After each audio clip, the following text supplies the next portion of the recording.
The late 18th century in Europe was a period of profound social and political unrest. The continent was dominated by an old order characterized by absolute monarchies, entrenched aristocratic privilege, and the feudal system.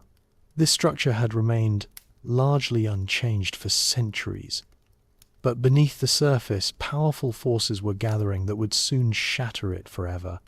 The ideas of the Enlightenment, liberty, equality, and popular sovereignty were gaining widespread currency, challenging the divine right of kings and the rigid social hierarchy.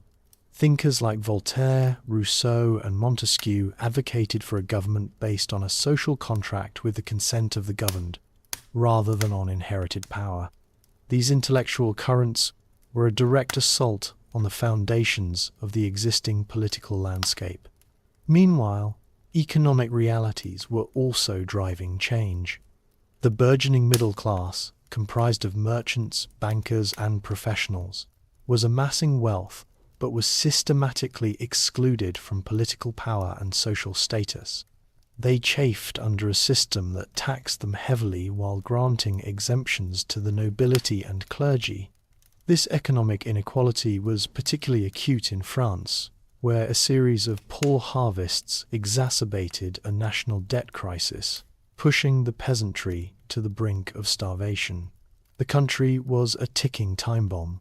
In 1789, the bomb detonated. The French Revolution began with the storming of the Bastille, a symbolic act that announced the end of royal absolutism. The monarchy was overthrown, and the First French Republic was established. This event sent shockwaves throughout Europe.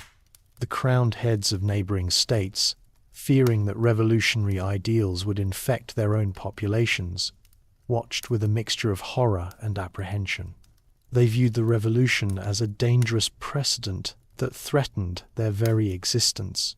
This collective fear and hostility led to the formation of the First Coalition in 1792, a military alliance of European powers including Great Britain, Austria, Prussia, Spain, and others, with the singular goal of crushing the French Republic and restoring the Bourbon monarchy. The war that ensued was not just a conflict between nations, but a clash of ideologies. It was during this period of chaos that a young, ambitious Corsican artillery officer named Napoleon Bonaparte began to distinguish himself. He was a product of the revolution itself, a man whose rise was made possible only by the dismantling of the old aristocratic system.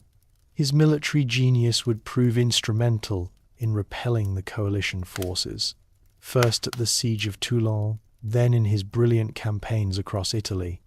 He would quickly demonstrate a new kind of warfare, one based on speed, maneuver, and overwhelming concentration of force, that would change the face of European conflict. The initial chapters of his career were inseparable from the fortunes of the French Republic he served. The war had begun as a defensive measure by the Republic against the monarchies of Europe, but Napoleon's successes would soon transform it into a series of offensive campaigns that would seek to export revolutionary ideals and French power across the continent. Just a quick announcement: if you enjoy this video so far, please subscribe to our channel, as it motivates us to bring you a new story every evening. This is the only kind request tonight, and we won't bother you with it anymore until the very end of today's story. Let's get back to the video. The stage was set for a new era, one that would be defined by the ambition of one man and the total war that his ascent would unleash. The formal declaration of war by the French Legislative Assembly against Austria on April 20th, 1792, initiated a complex European conflict. Initially, the French army was in a state of disarray, crippled by the emigration of a significant number of its aristocratic officers who had fled the revolution.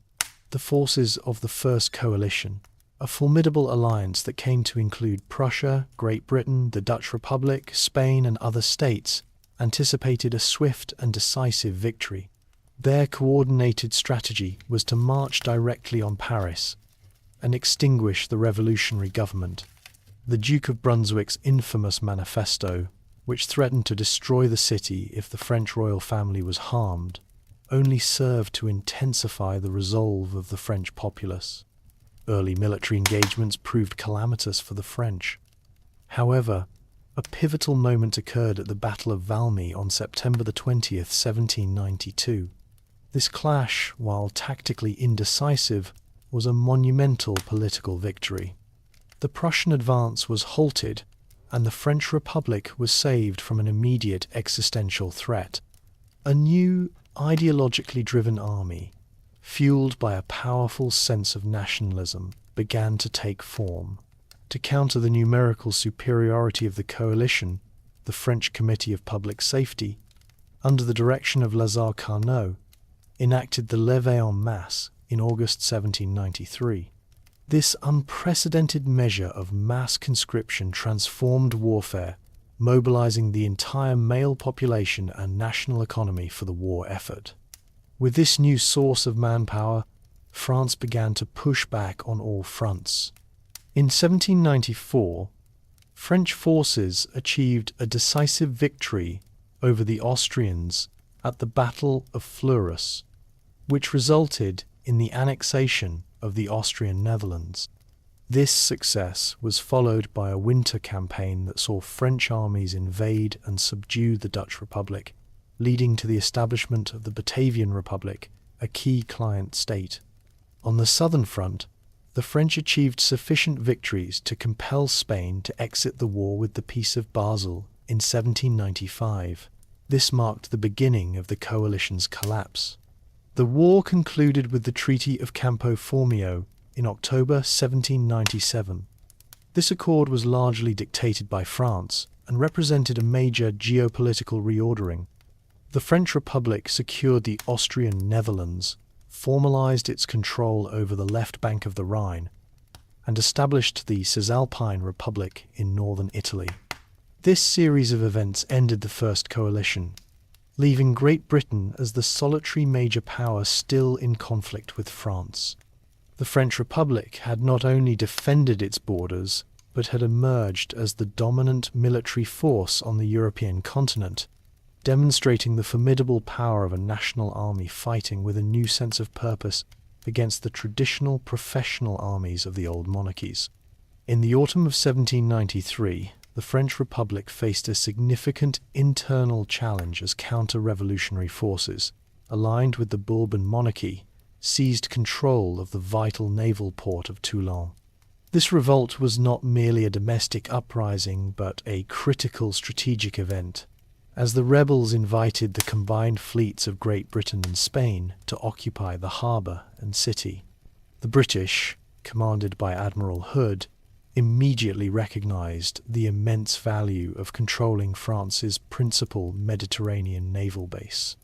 Their presence threatened to turn the tide of the war and provide a secure foothold for the coalition within French territory. The French Republic, understanding the grave danger, dispatched a force to reclaim the port. Among the officers assigned to this military operation was a 24-year-old artillery captain, Napoleon Bonaparte. He arrived at the siege to find a disorganized and politically driven command structure that lacked a cohesive plan. The initial French efforts were focused on a direct assault against the fortified city walls, a strategy Napoleon immediately recognized as inefficient and costly. He promptly presented a new, audacious plan to the command staff.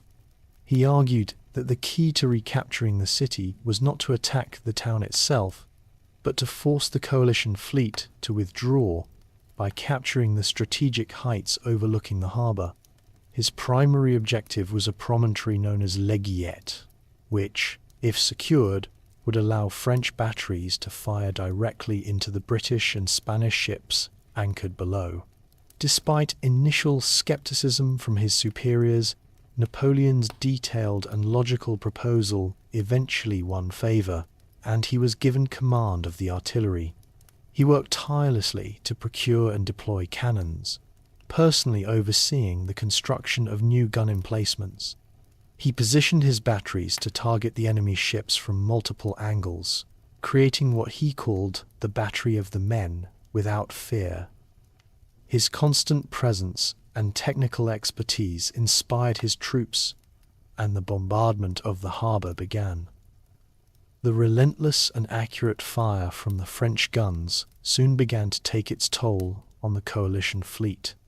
On December 17, 1793, the French launched a decisive assault, capturing the crucial fort on the heights of Leguiet.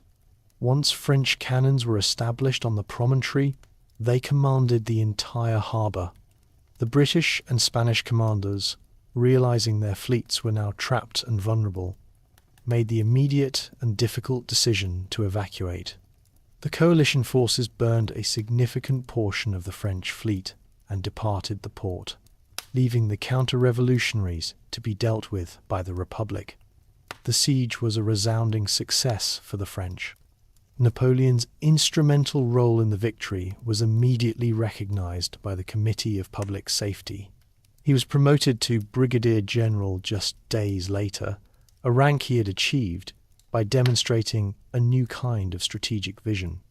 His tactical focus on key objectives, his innovative use of artillery, and his ability to see the central point of a conflict set him apart.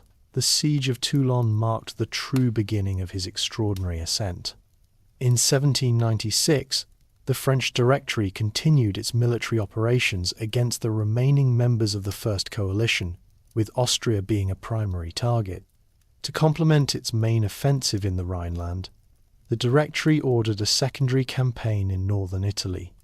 This force, known as the Army of Italy, was in a state of neglect, suffering from poor morale and inadequate supplies.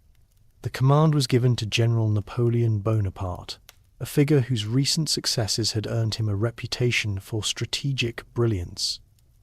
He arrived at his new headquarters in Nice on March 27, 1796. Napoleon's immediate objective was to force the Kingdom of Sardinia out of the conflict and then confront the Austrian army. He quickly implemented a strategy predicated on rapid movement and maneuver, a significant departure from the linear tactics of the time. By moving his forces with exceptional speed, he aimed to prevent the larger enemy armies from combining their forces. His initial actions were a series of swift engagements in what is known as the Montenotte campaign. Over the course of just a few weeks, he secured victories at Montenotte, Millesimo, and Dago. These rapid successes compelled the Sardinians to seek peace. The ensuing Treaty of Paris, signed in May 1796, was a major diplomatic victory for France, ceding key territories and securing the southern French border. With Sardinia neutralized, Napoleon focused his attention on the main Austrian forces.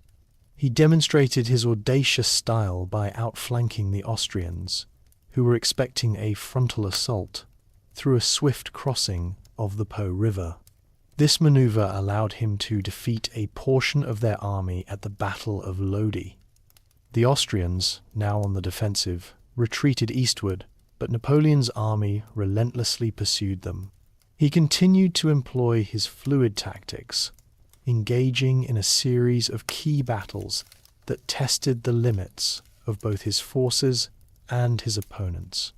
The battles of Arcole in November 1796 and Rivoli in January 1797 further demonstrated Napoleon's military prowess and the effectiveness of his mobile strategy.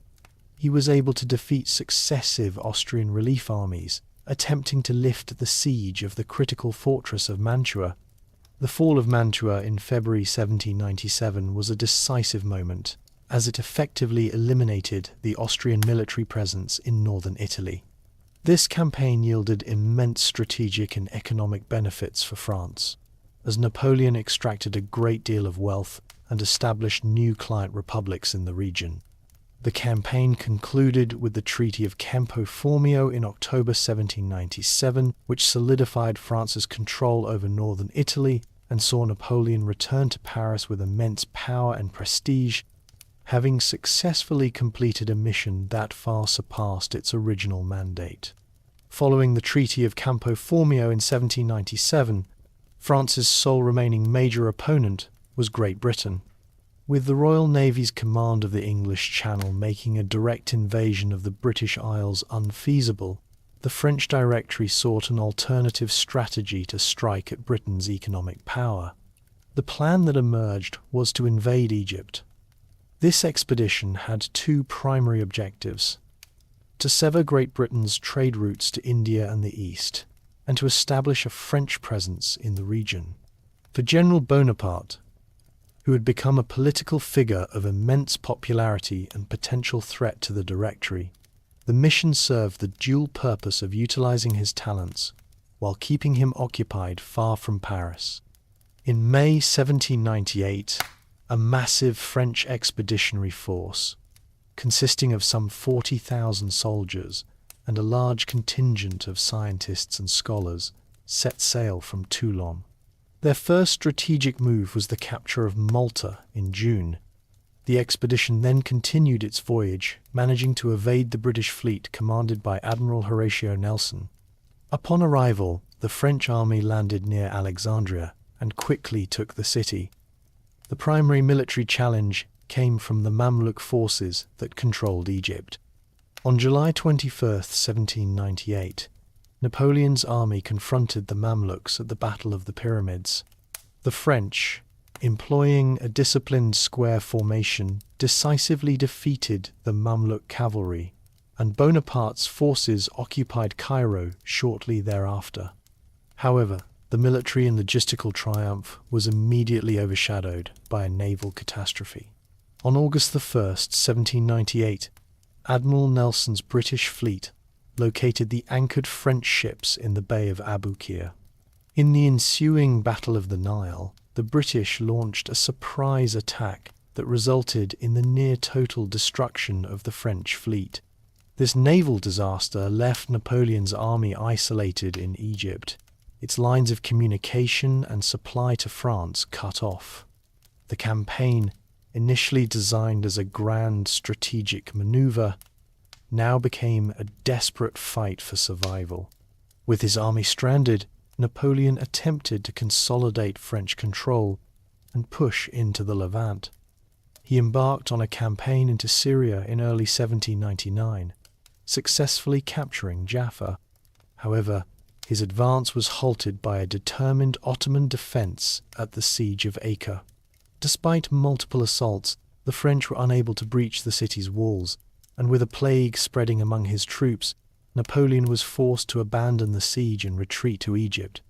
The campaign was a strategic failure.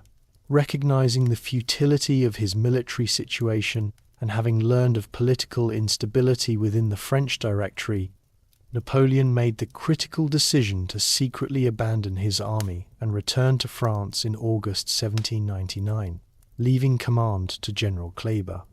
The Egyptian expedition, despite its military shortcomings, had served its purpose for Bonaparte, removing him from a perilous situation and positioning him to seize political power.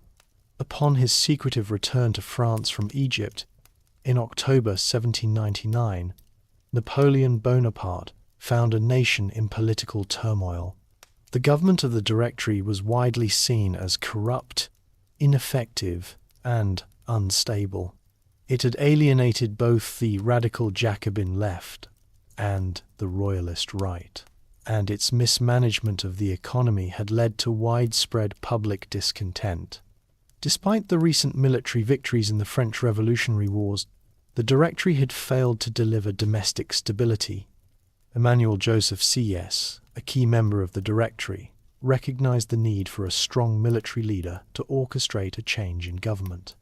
He found his ideal partner in Napoleon, whose popular acclaim and lack of deep political entanglements made him a suitable figurehead for a planned coup.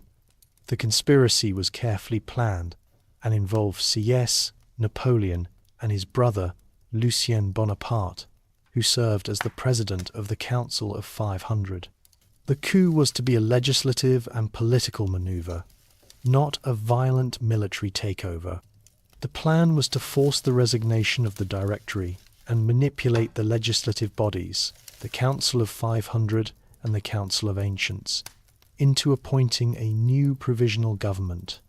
On November 9, 1799, corresponding to 18 Brumaire in the French Republican calendar, the coup was set in motion. Under the guise of a fabricated Jacobin plot, Napoleon was appointed commander of the Parisian troops. The councils were moved from Paris to the Château de Saint-Cloud, ostensibly for their own safety. The Directory's members, under pressure and with military forces surrounding their offices, were forced to resign. The first stage of the coup was successful, but the second, involving the legislative councils, proved more difficult. On November 10th, Napoleon attempted to address the Council of Ancients and the Council of 500 to persuade them to endorse the new government. His speeches were met with hostility and shouts of "Down with the dictator" and "Outlaw him." In the Council of 500, the atmosphere became violent and Napoleon was physically accosted. The situation quickly spiraled into chaos. His brother Lucien, however, intervened decisively. Lucien, as the council's president, called on the surrounding soldiers to intervene, claiming that a small group of radical deputies were holding the assembly hostage. The troops, led by General Joachim Murat, entered the chamber and dispersed the deputies at bayonet point. The legislative resistance crumbled. The coup concluded with the remaining compliant deputies appointing Napoleon, CS, and Pierre-Roger Ducos as the three provisional consuls. This new government, a step towards a more authoritarian structure, was formalized on December 13th with the promulgation of the Constitution of the year 8th, which established the consulate. Napoleon was named first consul, granting him nearly absolute power. The Brumaire coup marked the effective end of the French Revolution and the beginning of Napoleon's rise to solo power, transforming France from a republic to a military dictatorship and setting the stage for the Napoleonic era. Upon assuming the role of first consul in 1799, Napoleon Bonaparte inherited a nation still at war with the Second Coalition, a formidable alliance primarily comprising Austria and Great Britain. His immediate objective was to pacify the continent and legitimize his new government through military and diplomatic success. While diplomatic overtures were made, the conflict was decided on the battlefield. The French victory at the Battle of Marengo in June 1800 and a subsequent decisive French triumph over Austrian forces at Hohenlinden in December of the same year created a strategic situation favourable to France. These military successes compelled Austria to seek a resolution to the conflict. The resulting accord, the Treaty of Lunéville, was signed on February 9, 1801. This treaty marked the end of the Second Coalition and a significant diplomatic victory for Bonaparte. Under its terms, Austria agreed to a number of concessions. France's control over the left bank of the Rhine was formally recognized, solidifying its border with the German states. The treaty also confirmed the existence of the French-backed republics in Italy, including the Ligurian, Cisalpine, and Helvetic republics. The influence of the Austrian Empire in German and Italian affairs was thus drastically reduced, cementing France as the preeminent power on the European continent. This agreement effectively dismantled the Second Coalition and isolated Great Britain. With its continental allies neutralized, Great Britain was left to continue the war alone. Britain's command of the seas had allowed it to seize French colonies and dominate global trade. But the war was becoming costly and unpopular domestically. Bonaparte, for his part, needed a period of peace to rebuild the French economy, expand his domestic reforms, and consolidate his political authority. These mutual motivations for a cessation of hostilities led to the negotiation of the Treaty of Amiens. The treaty was signed on March 25, 1802. It stipulated that Britain would return most of its captured colonial territories to France and its allies, while French troops would withdraw from Egypt. Malta, a strategically vital island, was to be returned to the Knights of St. John. The terms were widely celebrated in both nations as a promise of lasting peace. The public reception of the treaty was overwhelmingly positive, and it was viewed as a testament to Bonaparte's ability to bring stability after a decade of continuous conflict. For Napoleon, the peace was a crucial tool for consolidating his power. The cessation of warfare allowed him to redirect national resources towards domestic projects, including the promulgation of the Napoleonic Code, the establishment of the Bank of France, and public works initiatives. He used the period of tranquility to gain a plebiscite that named him consul for life, further entrenching his political control. The treaties of Luneville and Amiens thus represented more than a simple end to military hostilities. They were fundamental components of a political strategy that transformed Napoleon from a successful general into the uncontested leader of France. The Treaty of Amiens, signed in March 1802, brought an end to a decade of continuous warfare between France and the major European powers. The peace was initially a cause for widespread celebration across both nations. In Britain, the public was weary of the long conflict and its economic strain. Prime Minister Henry Addington's government viewed the treaty as a way to restore trade and stabilize finances. In France, Napoleon Bonaparte utilized the cessation of hostilities to focus on his ambitious domestic agenda. This period, however, was a short-lived truce rather than a genuine peace. The fundamental causes of the conflict were not resolved, and both sides viewed the agreement with suspicion. For Britain, the peace was increasingly seen as unfavorable. The treaty had restored most French colonial possessions, but it had not addressed the growing economic and political dominance of France on the European continent. Bonaparte's actions during this period heightened British anxiety. He continued to expand French influence in Europe, annexing Piedmont and intervening in the internal affairs of the Batavian and Helvetic republics. These actions were perceived by the British government as a clear violation of the spirit of the Treaty of Amiens, which was intended to maintain a balance of power. The refusal of Bonaparte to agree to a new trade treaty with Britain further damaged relations. Conversely, Napoleon believed Britain was failing to fulfill its obligations under the treaty. A primary point of contention was Malta, a strategically vital island in the Mediterranean.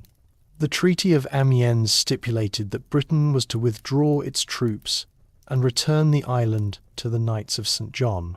The British government, however, delayed its withdrawal, citing Bonaparte's aggressive expansionism as a reason to maintain control. This perceived betrayal, combined with continued British support for French royalist émigrés and conspirators, fueled Napoleon's distrust. He viewed Britain as an implacable enemy, constantly seeking to undermine his authority and foment rebellion within France. The escalating tensions manifested in a series of diplomatic ultimatums and naval mobilizations. The British government, led by Prime Minister William Pitt the Younger, who had returned to power, demanded that France cease its expansionist policies. Napoleon, now consul for life, responded with a public denunciation of Britain's actions, accusing them of breaking the peace. The diplomatic stalemate broke down entirely in May 1803, when Britain, unwilling to cede Malta and increasingly concerned by Bonaparte's actions, formally declared war on France. This declaration marked the end of the brief interlude of peace and the beginning of a new phase of the conflict. The war would no longer be about preserving the revolution, but about a direct struggle for supremacy between two great powers, setting the stage for the formation of the Third Coalition and the long, bloody years of the Napoleonic Wars. The renewal of hostilities between France and Great Britain in 1803 set the stage for a new continental conflict. Both nations engaged in a diplomatic struggle to secure allies for a war that was now a direct contest for European supremacy. Prime Minister William Pitt the Younger, returning to office in 1804, was the chief architect of British strategy. He understood that Britain's naval and economic power alone could not defeat Napoleon's army. His plan was to fund a coalition of European powers to confront France on the mainland. Great Britain's financial subsidies were the critical component that made this alliance possible. The Third Coalition formally took shape in 1805. It was a formidable military alliance that included Great Britain, the Austrian Empire, the Russian Empire, and Sweden. Austria and Russia, both concerned by Napoleon's recent actions, including his self-coronation as Emperor of the French in 1804 and his continued expansion in Italy and Germany, saw an opportunity to restore a balance of power. The Austrian army under General Karl Mack von Lieberich was the first to mobilize, advancing into Bavaria, an ally of France. The Russian forces, led by General Mikhail Kutuzov, were marching westward to join the Austrians. The coalition's plan was to converge on French-occupied Germany with overwhelming force. Napoleon, aware of the coalition's movements, abandoned his plans for a cross-channel invasion of Britain and rapidly shifted his strategic focus to the east. His army, known as the Grande Armée, was a highly disciplined and seasoned force, concentrated at the invasion camps along the English Channel. The Emperor's response to the coalition's advance was the Marche des Aigles, or March of the Eagles. In a stunning logistical feat, Napoleon moved his entire army across Europe at an unprecedented speed, a maneuver that caught the coalition completely by surprise. The Grande Armée's rapid advance outmaneuvered the Austrian army. Napoleon's forces encircled General Mack's army at Ulm in Bavaria. The Austrian commander, completely surrounded and without hope of reinforcement, was forced to capitulate on October 20th, 1805. The Battle of Ulm was a textbook example of a strategic envelopment, resulting in the capture of approximately 25,000 Austrian soldiers with minimal French casualties. The surrender at Ulm was a devastating blow to the Third Coalition, eliminating a large portion of its forces before a single major battle had been fought. Following this victory, Napoleon's army marched unopposed through a large part of Austria, entering Vienna in November. The Russian army, which had not yet joined the Austrians, was now isolated and facing the full might of the Grande Armée alone. The stage was set for the decisive battle that would determine the fate of the coalition. Following the decisive French victory at the Battle of Ulm, the Russian army under General Mikhail Kutuzov was left isolated in Central Europe. The Austrians, led by their emperor, Francis I, were desperate to join forces with the Russians to challenge Napoleon's advance. The two allied emperors, Francis I and Tsar Alexander I, met and decided to confront Napoleon's forces near the town of Austerlitz in what is now the Czech Republic. The combined Allied army numbered approximately 85,000 men, while Napoleon's Grande Armée consisted of roughly 73,000 soldiers. The Allied commanders, despite Kutuzov's caution, were confident in their numerical superiority and believed Napoleon was overextended and vulnerable. Napoleon, however, had meticulously planned his strategy. He deliberately weakened his right flank, drawing the Allied forces to attack what they perceived as a vulnerable point. He also ordered his troops to occupy the Pratzen Heights, a strategic ridge that commanded the center of the battlefield, and then to seemingly abandon it, a key part of his deception. The Allied command, observing the French retreat, fell for the ruse and committed a significant portion of their forces to the attack on the French right. thus weakening their own centre. The battle began on December the 2nd, 1805, which marked the first anniversary of Napoleon's coronation. As a thick fog covered the battlefield, the Allied columns descended from the Pratzen Heights to engage Napoleon's thin right flank. The French forces on the right held their ground, drawing in more and more of the Allied army. As the fog began to lift, Napoleon launched his decisive counterattack. Marshal Soult's Corps, which had been hidden and waiting, launched a ferocious assault directly up the Pratzen Heights, driving a wedge through the now weakened Allied centre. The surprise and speed of the French attack were devastating. The French captured the Pratzen Heights, effectively splitting the Allied army in two. As the day wore on, Napoleon systematically crushed the Allied flanks.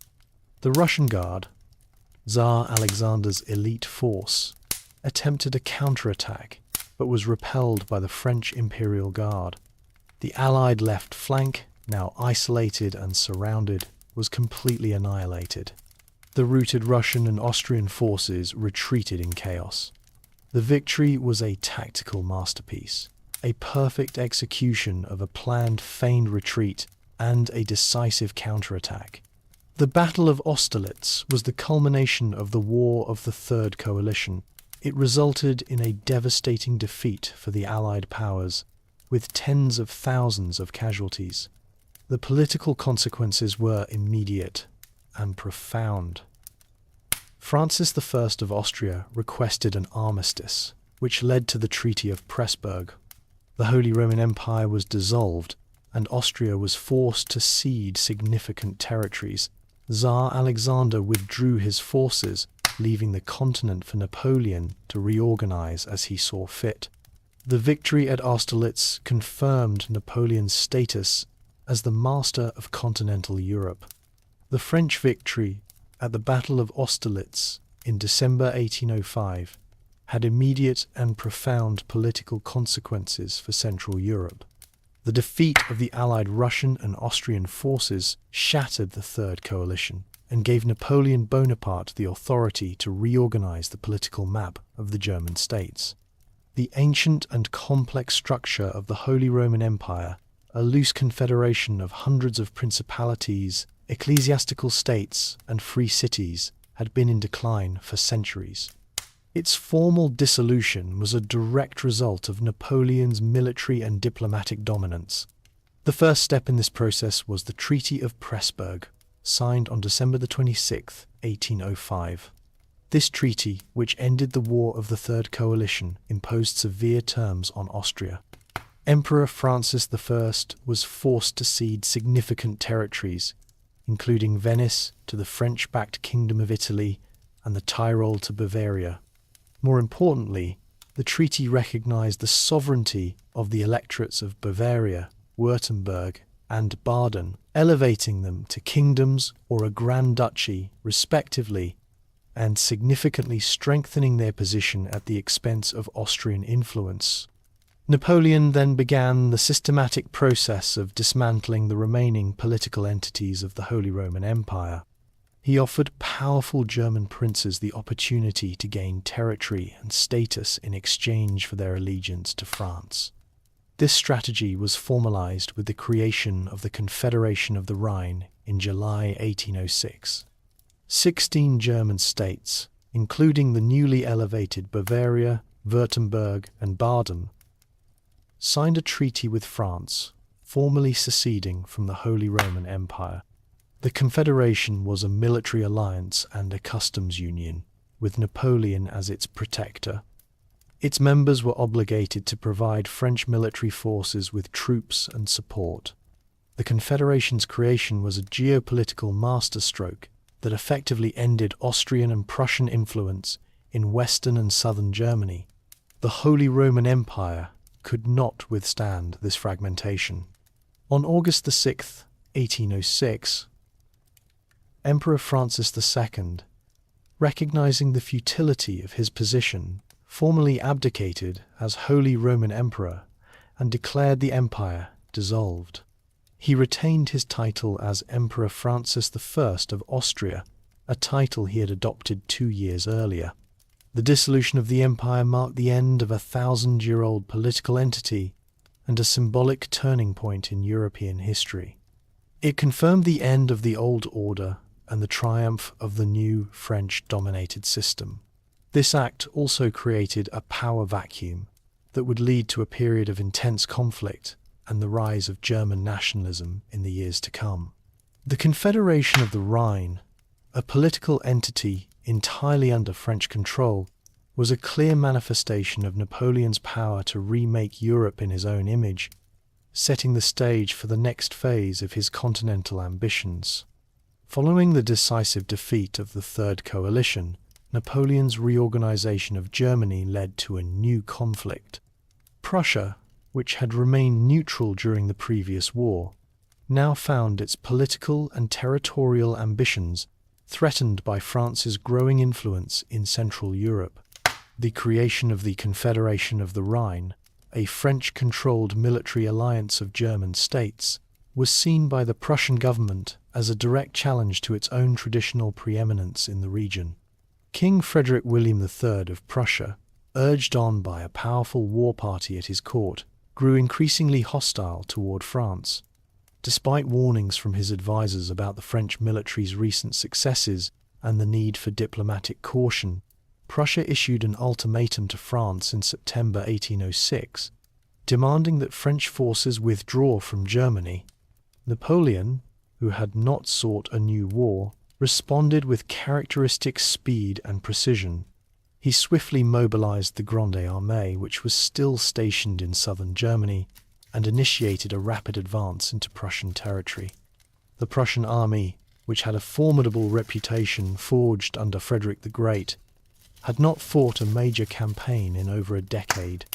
Its tactics and command structure were outdated and slow, relying on rigid, linear formations that were ill-suited to Napoleon's fluid and fast-moving style of warfare.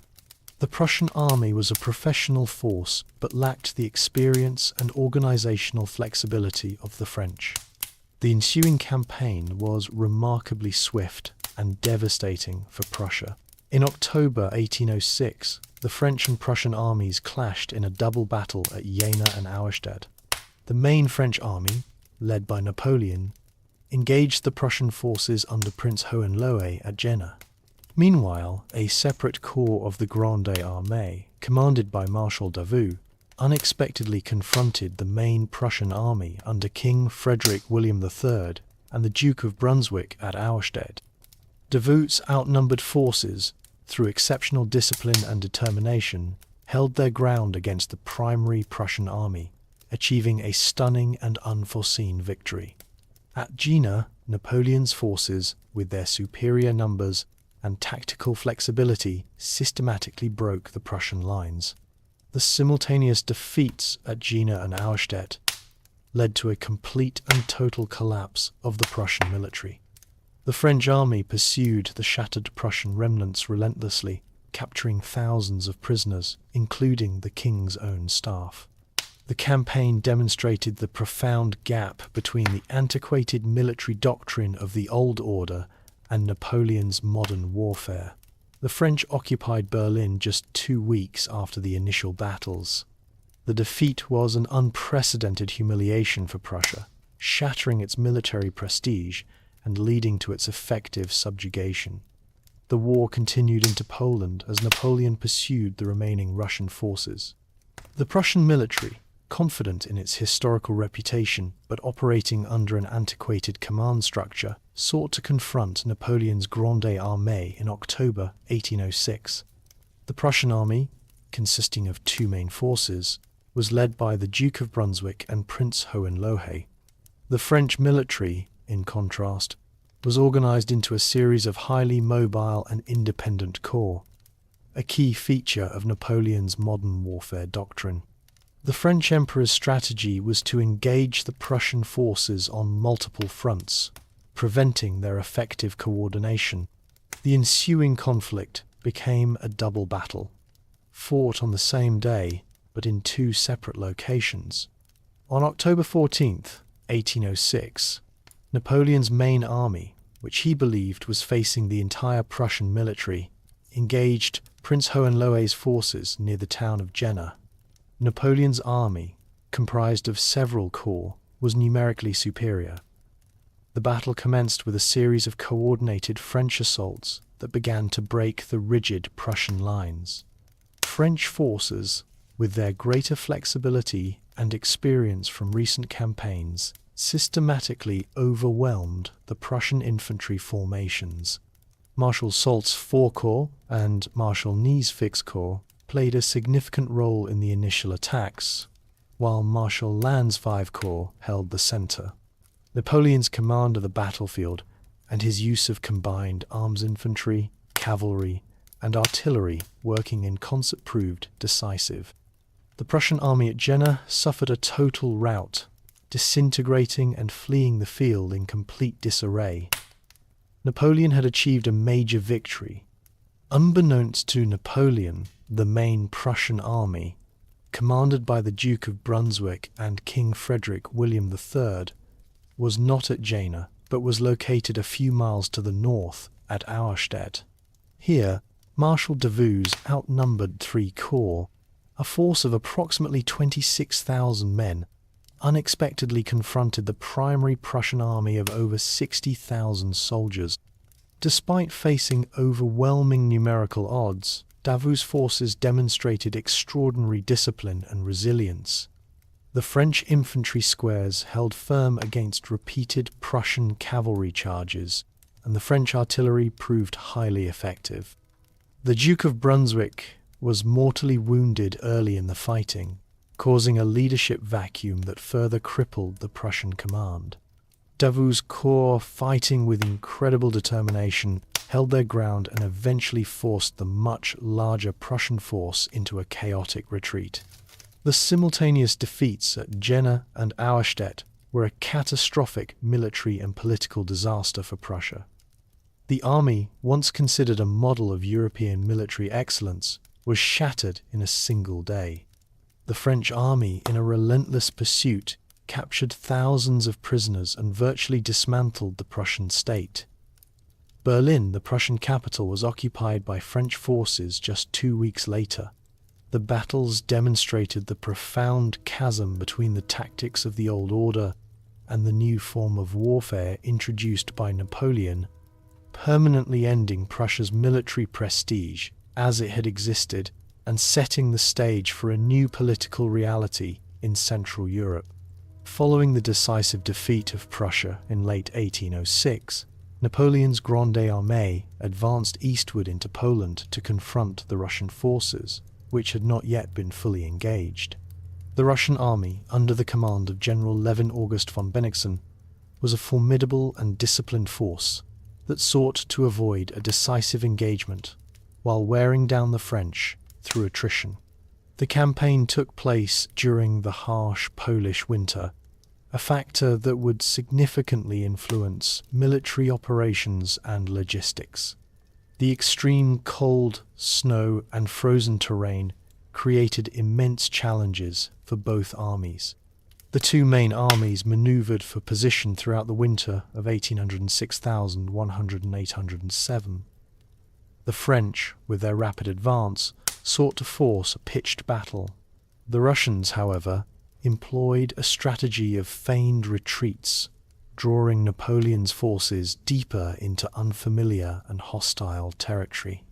The French supply lines became overextended and vulnerable, a situation that the Russian cavalry skillfully exploited through constant harassment. The soldiers of the Grande Armée, accustomed to the milder climates of Western Europe and living off the land, suffered terribly from a lack of food, shelter, and appropriate clothing. The campaign culminated in the Battle of Eylau on February 8, 1807. The battle was fought in the midst of a blinding snowstorm, which severely hampered visibility and rendered coordinated maneuvers nearly impossible. The French, despite being exhausted and undersupplied, initiated the attack. The fighting was brutal and chaotic. French artillery bombardments were devastating, but they were countered by determined Russian infantry squares that held their ground. Marshal Augereau's corps, attempting to lead a frontal assault, was caught in the blizzard and almost completely destroyed by Russian artillery fire and a counterattack. The battle became a bloody stalemate, with neither side gaining a clear advantage. The Russian army held its position against successive French assaults, including a massive cavalry charge by Marshal Murat, one of the largest in history. The charge managed to break through the Russian lines but was unable to dislodge them permanently. Casualties were staggering on both sides, with the combined losses estimated at over 40,000 men. The battlefield was a scene of horrific carnage, with piles of dead and wounded scattered across the snow. The battle ended with the Russians retreating during the night, but the French had failed to secure a decisive victory. Eylau was a tactical draw, but a strategic setback for Napoleon. It was the first time that the Grande Armée had been held to a bloody stalemate and had failed to achieve a decisive victory.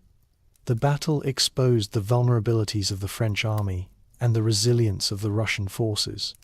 The campaign continued throughout the spring, with Napoleon forced to rest and refit his army for a final decisive confrontation. The pursuit of the Russians and the brutal conditions of the Polish winter had taken a terrible toll on his forces, setting the stage for the final phase of the conflict that would determine the fate of Eastern Europe. The bloody stalemate at Eylau in February 1807 had demonstrated the resilience of the Russian army and the vulnerabilities of Napoleon's forces. The spring and early summer of that year saw both sides recuperate and prepare for a final, decisive confrontation. Napoleon, having received reinforcements, was determined to force a conclusion to the War of the Fourth Coalition. The Russians, under General Bennigsen, were also preparing for a major battle. On June 14, 1807, the French and Russian armies met at the Battle of Friedland. Napoleon's tactical brilliance was on full display. He skillfully engaged the isolated Russian forces, and with a series of coordinated attacks, he inflicted a crushing defeat on them. The Russian army, shattered and with its lines of communication to its homeland threatened, was in no position to continue the war. Recognizing the futility of further conflict, Tsar Alexander I of Russia requested an armistice. The two emperors, Napoleon and Alexander, met on a raft moored in the middle of the Neman River near the town of Tilsit. The meeting, which began on June 25, 1807, was a highly symbolic event that would dictate the future of Europe. Their negotiations, which were conducted with little input from their respective advisors, led to the signing of the Treaty of Tilsit on July 7th. The treaty represented a fundamental reordering of the European power structure. The Treaty of Tilsit was primarily a diplomatic alliance between France and Russia, designed to divide Europe into two spheres of influence. Russia was compelled to accept a series of harsh terms. Tsar Alexander was forced to recognize the French-backed states created by Napoleon in Germany and Poland, including the new Kingdom of Westphalia and the Grand Duchy of Warsaw. These states, governed by Napoleon's relatives, served as buffers and satellites to France, extending French power eastward.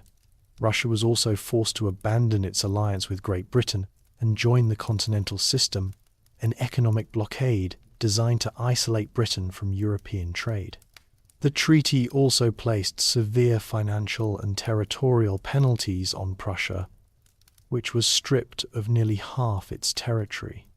The new French and Russian alliance was a clear message to the remaining powers that the two empires would now cooperate to dominate the continent. The treaty created a fragile peace. For Napoleon, it neutralized his most formidable continental opponent and provided him with the freedom to pursue his ambitions in Iberia. For Alexander, it was a humiliating but necessary agreement that allowed him to rebuild his army and economy in a period of temporary peace. The Franco-Russian alliance was deeply unpopular in Russia, where it was seen as a betrayal of their Orthodox Christian allies and a submission to a power they deeply resented. The treaty, while appearing to bring an end to the wars, merely set the stage for future conflicts, as it contained the seeds of its own destruction. The division of Europe and the forced alliance would ultimately prove unsustainable, leading to renewed hostilities in the coming years. With the Treaty of Tilsit in 1807, Napoleon Bonaparte had neutralized his primary continental opponents and established France as the dominant power in Europe. His most formidable remaining adversary was Great Britain, a nation whose global naval supremacy and economic power remained a significant threat. Having failed to achieve a military invasion of the British Isles, Napoleon devised an alternative strategy for victory: economic warfare. The plan, known as the Continental System, was designed to cripple the British economy by closing all continental European ports to British goods and shipping. The system was formally initiated with the Berlin Decree in November 1806, which declared a state of blockade against Great Britain. This was followed by the Milan Decree in December 1807, which specified that any neutral vessel that traded with Britain or submitted to British naval inspection would be subject to seizure by French authorities. The system's success depended on the full cooperation of every state in Europe, including French allies and those under French military control. Napoleon used his influence and military power to enforce the blockade across his empire and its satellite states, compelling nations like Russia, Prussia, and Austria to comply. The Continental System had significant economic consequences for both sides. For Great Britain, the blockade did cause a temporary economic downturn. British merchants lost access to key European markets, and industries faced a surplus of goods they could not sell. However, the British economy proved remarkably resilient. The British were able to find new markets in South America and other parts of the world, and they used their naval dominance to enforce their own counterblockade of French and Allied ports, which also severely impacted French trade. For the nations of continental Europe, the blockade was economically devastating. The forced cessation of trade with Great Britain resulted in shortages of colonial goods such as sugar, coffee, and cotton. French industries were unable to fully absorb the surplus production, and the lack of British manufactured goods caused widespread economic hardship. Many nations, particularly those with a strong maritime tradition, openly resented the restrictions. Russia, for example, suffered immensely from the collapse of its vital timber and grain trade with Britain. This economic strain fostered widespread resentment towards French rule and began to fray the alliance between Napoleon and Tsar Alexander I. The Continental System proved to be a strategic failure for Napoleon. It did not succeed in breaking the British economy, but it did create immense political and economic instability on the continent. The constant need to enforce the blockade led Napoleon to take military action against non-compliant states, most notably Portugal and Spain. The ensuing conflicts in the Iberian Peninsula would drain French resources and manpower for years to come. The Continental System, intended to be Napoleon's final blow against Britain, ultimately became a primary catalyst for the downfall of his empire. The Continental System, Napoleon's attempt to defeat Great Britain through economic warfare, proved to be a significant strategic miscalculation. The system's success hinged on the complete cooperation of all European states, but several nations, unwilling to endure the economic hardship it caused, openly defied it. Portugal, a long-standing ally of Great Britain with a strong maritime economy, refused to comply with the blockade. Napoleon viewed this non-compliance as a direct challenge to his authority. In 1807, he demanded that Portugal close its ports to British shipping and confiscate all British goods. When the Portuguese government, led by the Prince Regent, refused, Napoleon ordered a military invasion. The French invasion of Portugal was facilitated by a treaty signed with Spain, the Treaty of Fontainebleau, in October 1807. This agreement allowed French troops to pass through Spanish territory to invade Portugal and outlined a plan for the partition of Portugal after its conquest. The French army, commanded by General Junot, crossed the Pyrenees and marched through Spain with little resistance. The Portuguese royal family, facing an overwhelming French force, fled to Brazil, taking the Royal Navy's protection. The French captured Lisbon in November 1807, and the country was placed under French military occupation. However, the occupation of Portugal was only the beginning of Napoleon's Iberian ambitions. He turned his attention to Spain, a nominally allied nation that he believed was too weak and politically unstable to be a reliable partner in the continental system. Exploiting a dynastic dispute within the Spanish royal family, Napoleon lured King Charles IV and his son Ferdinand VII to Bayonne, France, where he forced them both to abdicate their claims to the Spanish throne. He then installed his own brother, Joseph Bonaparte, as the new King of Spain in July 1808. This blatant act of aggression and political subversion was a catastrophic miscalculation. The Spanish population, deeply religious and fiercely nationalistic, viewed the French invasion and the imposition of a foreign monarch as a grave insult. The new regime lacked any form of popular legitimacy. On May 2, 1808, a widespread popular uprising erupted in Madrid, a movement known as the Dos de Mayo uprising. The rebellion, though brutally suppressed, ignited a nationwide resistance movement against French rule. It marked the beginning of a new kind of conflict, a popular, irregular war waged by ordinary civilians. This was not a conventional war between standing armies, but a decentralized, brutal struggle of attrition known as guerrilla warfare. The French army, despite its military superiority, was now fighting a dispersed, elusive enemy that had no front lines. The occupation of the Iberian Peninsula, which was intended to be a quick military operation, became a prolonged and bloody quagmire that would drain French resources and manpower for the next 6 years. Following the widespread popular uprisings across Spain in May 1808, the French army, though militarily superior, found itself embroiled in a new kind of war.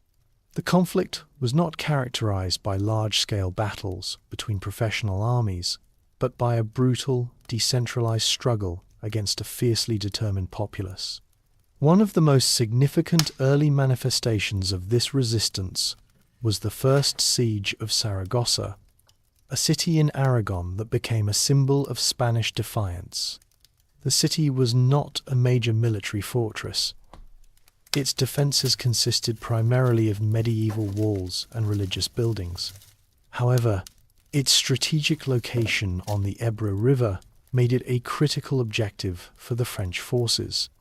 The French army, under the command of General Charles Lefebvre Desnouettes and later General Jean Andoche Junot, began its initial assault on Saragossa in June 1808. The Spanish defenders, led by General José de Palafox, were a mix of professional soldiers, armed civilians, and priests. The French, accustomed to overwhelming a conventional enemy, were surprised by the ferocity and resilience of the resistance. The defenders of Saragossa did not merely hold the city walls. They fought from house to house, from room to room, transforming every building into a fortress. The siege quickly devolved into a brutal war of attrition.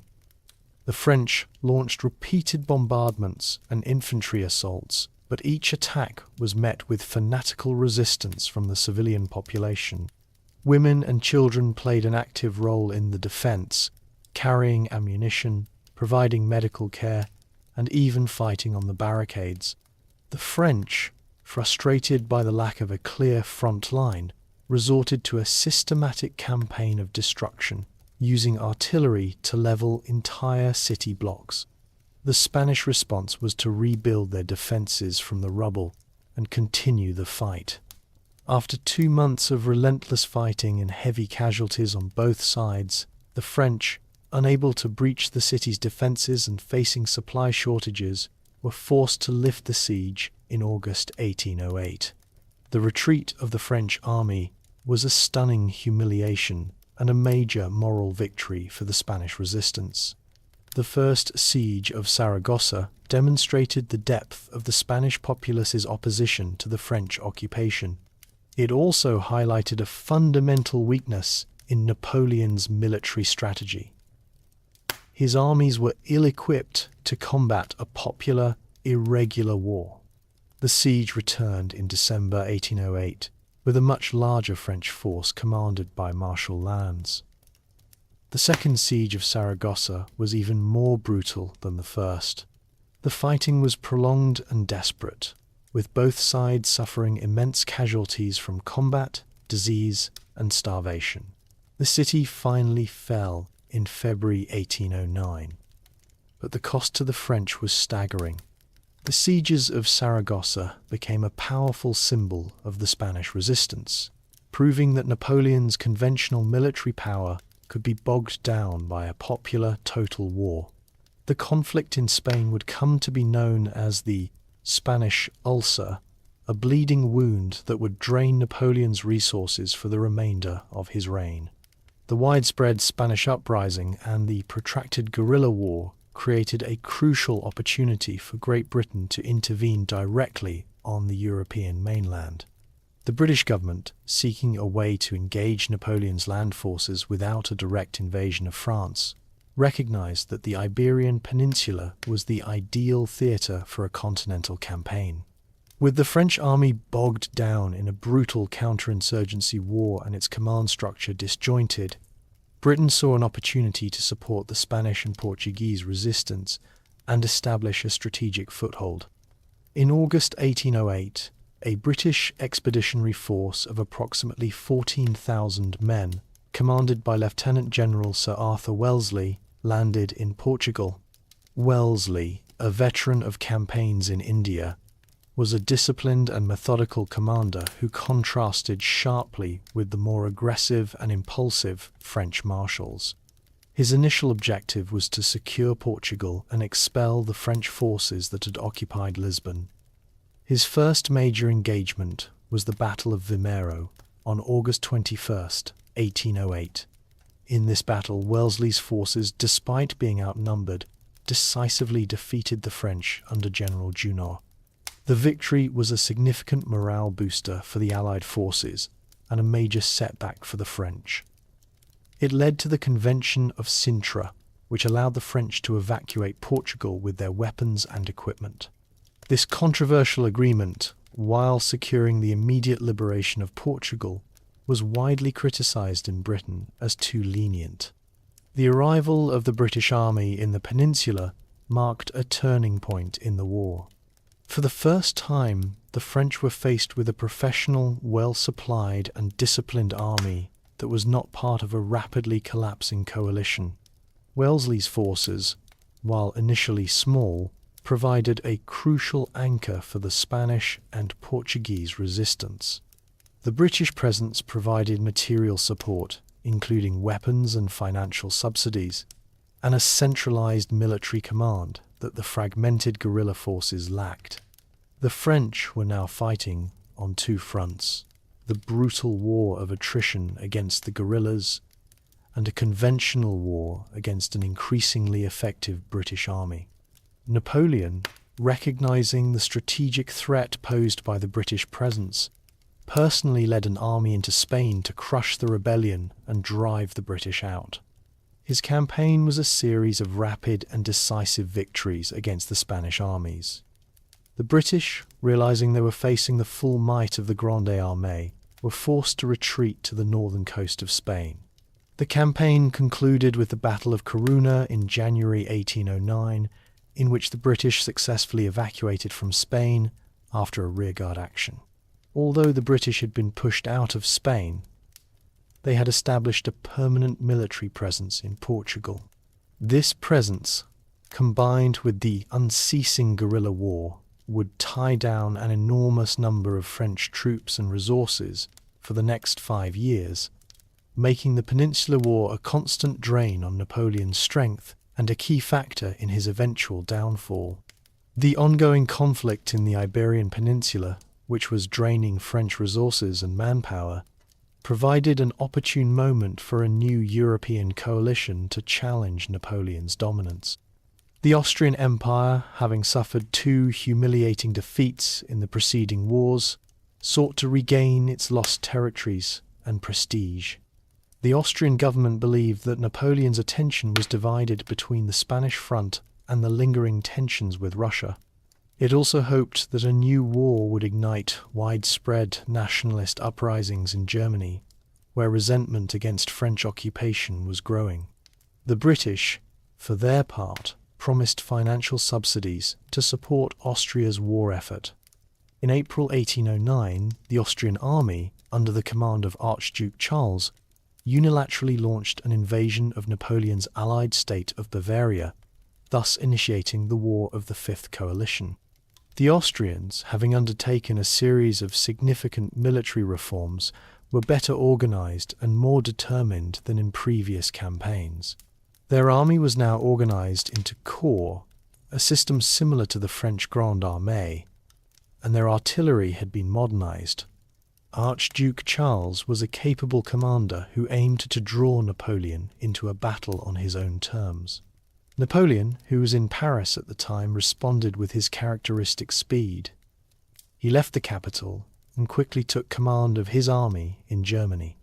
The initial engagements were a series of rapid maneuvers and minor clashes.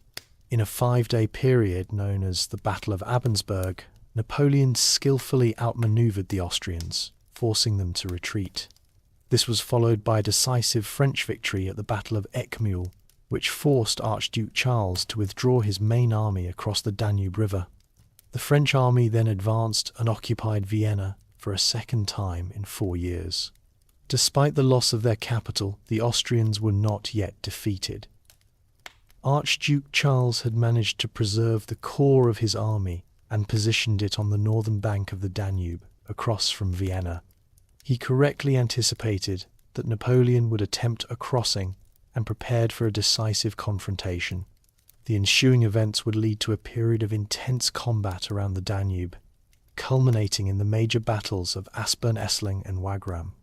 The War of the Fifth Coalition, though it began with a swift French response, proved to be a more difficult and prolonged conflict than Napoleon's previous campaigns against Austria, demonstrating that his opponents were learning to adapt to his military methods.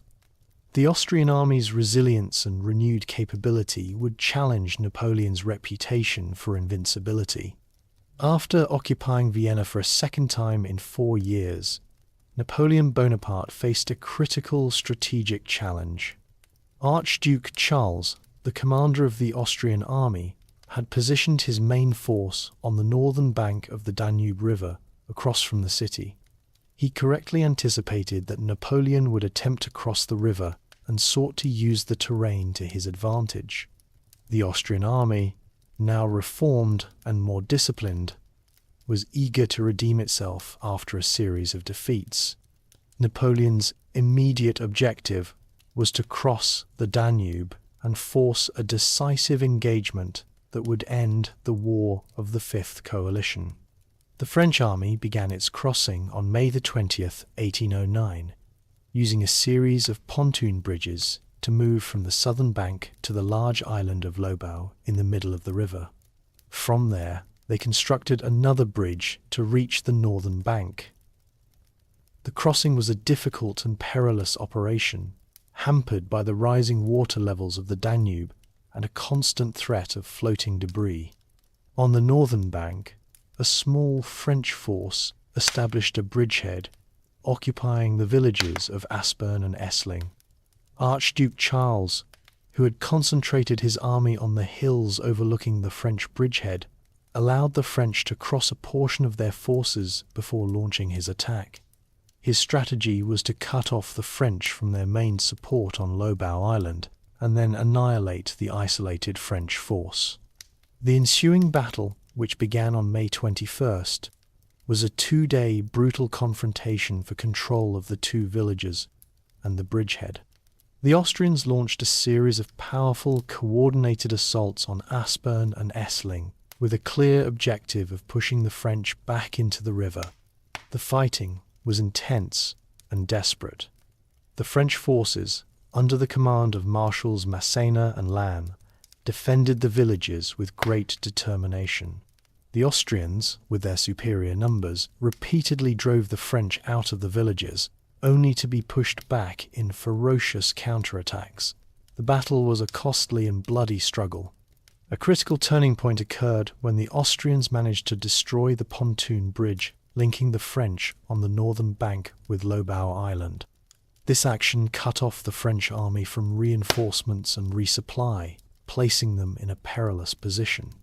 On the second day of the battle, Marshal Lannes was mortally wounded, a devastating blow to the French command.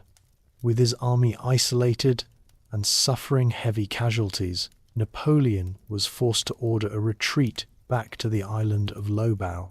The Battle of Aspern-Essling was Napoleon's first major tactical defeat on the battlefield. The French failed to achieve their objective, suffered immense casualties, and were forced to retreat. The Austrian army, despite its own losses, had proven its renewed capability and determination, demonstrating that Napoleon's forces were not invincible and paving the way for the next stage of the war. After the difficult battle across the Danube, Napoleon Bonaparte spent 6 weeks meticulously preparing for a new, decisive confrontation with the Austrian army. His forces were concentrated on the island of Lobau, which he fortified into an immense military base. He ordered the construction of a new, more durable system of pontoon bridges to ensure uninterrupted communication and resupply during the upcoming crossing. Reinforcements were summoned from all corners of the French Empire, including Italy, Germany, and the Grand Duchy of Warsaw. By early July 1809, Napoleon had amassed a formidable force of over 180,000 men and an unprecedented concentration of more than 500 artillery pieces. Archduke Charles, the Austrian commander, was aware of the French build-up, but was uncertain where the final crossing would occur. He had positioned his main army along a defensive front north of the Danube. On the night of July 4th, the French began their crossing. Rather than attempting to cross at the same location as before, Napoleon utilized a feint to distract the Austrians while his main force crossed the river downstream, achieving a complete strategic surprise. The crossing was successful, and by the morning of July 5th, Napoleon's entire army was deployed on the northern bank, ready for battle. The Battle of Wagram, which began that day, was a 2-day clash of titanic proportions. The Austrian army, numbering around 140,000 men, was positioned on high ground. The first day of fighting was inconclusive, marked by a series of failed French frontal assaults. The Austrians, fighting with renewed discipline, repelled the French attacks. Archduke Charles attempted to counterattack and envelop Napoleon's left flank, a maneuver that briefly threatened to turn the tide. However, Napoleon responded to the Austrian offensive with characteristic audacity on the second day of the battle. He ordered a massive counter-offensive in the centre, spearheaded by a grand battery of over 100 guns. This powerful artillery bombardment created a breach in the Austrian lines. Following this barrage, a massive column of French infantry, commanded by General MacDonald, was launched into the gap. This human wave, while suffering immense casualties, was able to penetrate the Austrian centre, disorganizing their formations. Simultaneously, Marshal Davout's corps executed a decisive flank attack against the Austrian left, while the French Imperial Guard and cavalry were held in reserve for a final assault. By the afternoon of July 6, the Austrian army was shattered and in full retreat. The French had secured a complete and decisive victory. Wagram was the largest battle in European history up to that point, and demonstrated that Napoleon could adapt his tactics and still achieve a crushing victory. Archduke Charles, having suffered immense losses, was forced to retreat, and Austria sought an armistice. The conflict concluded with the Treaty of Schönbrunn, a punitive agreement that stripped Austria of significant territory and forced it to pay a large indemnity. Wagram cemented Napoleon's military supremacy on the continent and marked the high point of his empire. Following the decisive victory at Wagram and the signing of the punitive Treaty of Schönbrunn, Napoleon Bonaparte stood at the unquestioned pinnacle of his power. The Fifth Coalition had been shattered, and with Austria humiliated, Russia temporarily pacified, and Great Britain still isolated, Napoleon had achieved a level of control over the European continent unmatched since the Roman Empire.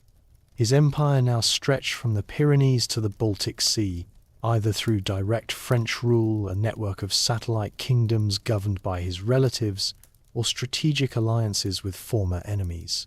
This period marked the high point of his imperial ambition and a temporary era of relative peace for a large portion of Europe. A critical political event of this period was Napoleon's decision to seek a new dynastic alliance. He had divorced his first wife, Josephine de Beauharnais, due to her inability to produce a male heir to secure the succession of his throne. In 1810, he married Marie-Louise, the 18-year-old daughter of his defeated enemy, Emperor Francis I of Austria. This marriage was a major diplomatic coup. It not only solidified the Franco-Austrian alliance, but also legitimized Napoleon's imperial dynasty by linking him to one of the most ancient and respected royal houses in Europe.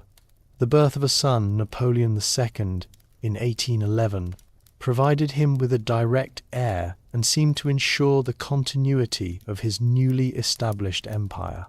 With the major military campaigns temporarily concluded, Napoleon focused on the internal administration and cultural flourishing of his empire. The Napoleonic Code, which had been promulgated in 1804, was now extended to French-occupied territories, introducing a uniform legal system based on principles of equality before the law, property rights, and religious toleration. This legal framework dismantled many of the remnants of feudalism and aristocratic privilege, and had a lasting impact on civil law in Europe.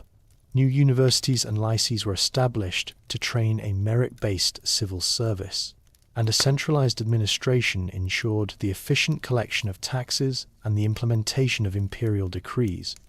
Public works projects flourished across France and its territories. Grand boulevards, bridges, and monuments were constructed in Paris, symbolizing the empire's power and classical revival. Industries received state support, and the Bank of France provided financial stability. Although the continental system continued to cause economic hardship for some, for a brief period, Napoleon's empire appeared to be a model of stable, efficient, and modern governance. This golden age was, however, built on a foundation of military conquest and political repression. The period of French dominance, while appearing to be one of imperial consolidation, contained the seeds of future conflict. The economic strain caused by the continental system and the simmering resentment of nationalistic movements in German states and Russia would ultimately lead to the empire's downfall. Following his victory at Wagram in 1809, Napoleon Bonaparte's empire reached its peak territorial and political influence. The French Empire itself had expanded far beyond its traditional borders. It directly annexed key territories, including the Austrian Netherlands, which had been acquired earlier, and the left bank of the Rhine. In 1810, France further expanded its direct control by annexing the Kingdom of Holland and significant portions of Germany along the North Sea coast. These annexations were strategic, aimed at more effectively enforcing the continental system and controlling vital river and coastal trade. At its height, the French Empire proper stretched from the Iberian Peninsula to the German states and down into northern Italy, a vast realm under a centralized Parisian administration. Beyond the core French Empire, Napoleon created a complex system of client states and satellite kingdoms. These were governed by his family members and trusted marshals, serving as political and military extensions of French power. In Spain, his brother Joseph Bonaparte was installed as king, though his authority was constantly challenged by the ongoing guerrilla war. In Italy, Napoleon was the king of Italy, with a large portion of the peninsula under his direct rule, while his brother-in-law, Joachim Murat, was made king of Naples. These Italian kingdoms were modernizing under French administration, with the Napoleonic Code and French-style governance being implemented. Napoleon's siblings were given other crowns across Europe. His brother Louis was made King of Holland before its annexation, and his sister Elisa was made Princess of Lucca and Piombino. His brother Jerome was installed as King of Westphalia, a new state created from various German territories. In the east, the Grand Duchy of Warsaw was created from Polish lands taken from Prussia and Austria. While not a kingdom, it was a French military protectorate, a clear signal of Napoleon's intent to re-establish a Polish state as a buffer against Russia. The vast majority of Central Europe was now under Napoleon's indirect control through the Confederation of the Rhine, which he governed as its protector. This military alliance of German states included Bavaria, Württemberg, and Baden. The Confederation's members were obligated to provide troops for Napoleon's armies and to support his foreign policy, effectively making them military and political vassals. Even his former enemies, Austria and Prussia, were tied to his system through a series of unequal treaties. Austria had been forced into a marital alliance, and Prussia was a defeated and humiliated state that had been stripped of territory and compelled to pay a large indemnity. This intricate and interconnected system of direct rule, satellite states, and forced alliances represented the peak of Napoleon's hegemonic control over Europe. However, this vast and sprawling empire was not a unified whole. It was a fragile collection of territories held together by military force and a common allegiance to one man, an allegiance that would be severely tested in the coming years. Despite Napoleon's apparent control over the continent, the foundations of his empire were proving to be fragile. The primary source of discontent was the continental system, the economic blockade designed to cripple Great Britain. While the system did cause some distress to the British economy, it had a far more damaging effect on the very nations Napoleon sought to dominate. The blockade caused widespread shortages of essential colonial goods, such as sugar and coffee, and left European industries without the raw materials they needed, particularly cotton. This economic hardship was a source of immense public dissatisfaction and resentment against French rule. The system was also riddled with smuggling and corruption. British merchants, with the assistance of local smugglers, found ways to bypass the blockade, creating a thriving black market. This trade provided Great Britain with a continuous, albeit diminished, stream of revenue and supplies. The constant need to enforce the blockade led Napoleon to resort to increasingly aggressive measures, including military occupations and annexations, which further alienated his allies and vassals. The economic strain was compounded by the rise of a new force, nationalism, French occupation, the conscription of young men into the Grande Armée, and the imposition of French laws and taxes fueled a powerful sense of national identity among the occupied peoples. In German states, intellectuals and students, resentful of the French presence and the humiliation of their rulers, began to advocate for a unified German state. Figures like Johann Gottlieb Fichte and Ernst Moritz Arndt wrote passionately about a common German culture and language, ideas that directly challenged the French-imposed Confederation of the Rhine.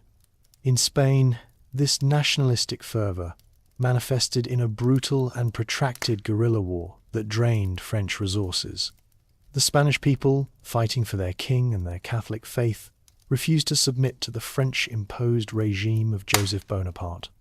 Their resistance was a constant bleeding wound for the French army, tying down hundreds of thousands of French soldiers. This was not a conventional war, but a total war, waged by civilians who saw the French as foreign invaders. Even in Napoleon's allied states, loyalty was beginning to fray. Tsar Alexander I of Russia, finding the economic toll of the continental system unbearable, began to secretly resume trade with Britain in 1810. This act of defiance was a direct violation of the Treaty of Tilsit, and a clear signal that the Franco-Russian alliance was on the verge of collapse. The Tsar's actions were driven by a combination of economic necessity and a growing sense of Russian national interest that clashed directly with Napoleon's imperial ambitions. The cracks in the edifice were now undeniable, setting the stage for the catastrophic events that would follow. The Franco-Russian alliance forged at Tilsit in 1807 was always a fragile arrangement, based more on military expediency than mutual trust. By 1811, the relationship between Napoleon and Tsar Alexander I was reaching a breaking point. The primary source of contention was the continental system. For Russia, the blockade of trade with Great Britain had proven to be an economic catastrophe. Russia's economy relied heavily on the export of timber, grain, and other raw materials to British markets, and the forced cessation of this trade caused a severe financial crisis. The Russian nobility and merchant class, whose wealth was directly tied to this commerce, exerted immense pressure on the Tsar to abandon the system. In December 1810, Tsar Alexander officially withdrew from the continental system, a direct act of defiance against Napoleon. He reopened Russian ports to neutral ships, many of which were fronts for British trade. This action was a profound violation of the Treaty of Tilsit. Napoleon viewed it as a betrayal and a direct challenge to his authority. He believed that if one nation could openly defy the system, others would follow, and his entire economic war against Great Britain would collapse. Beyond the economic issues, there were significant political and territorial disputes. The creation of the Grand Duchy of Warsaw, a French client state created from former Polish territories, was a major source of anxiety for the Tsar. Alexander feared that Napoleon intended to resurrect a full-fledged Polish state, which would be a direct threat to the Russian Empire's western borders. Furthermore, Napoleon's annexation of the Duchy of Oldenburg, whose ruler was a relative of the Tsar, was perceived as a personal insult and a clear violation of the Tilsit Accord. The personal relationship between the two emperors, which had seemed so promising at their first meeting, had completely deteriorated. Both nations began a period of intense military build-up. Napoleon started to assemble a massive army from across his empire and its allied states, drawing troops from France, Germany, Italy, and Poland. This force, which would eventually be known as the Grande Armée, was an unprecedented collection of nationalities and soldiers.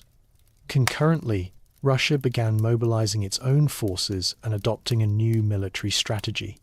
The Russian High Command, recognizing their numerical inferiority to Napoleon's combined European army, decided against a single decisive battle.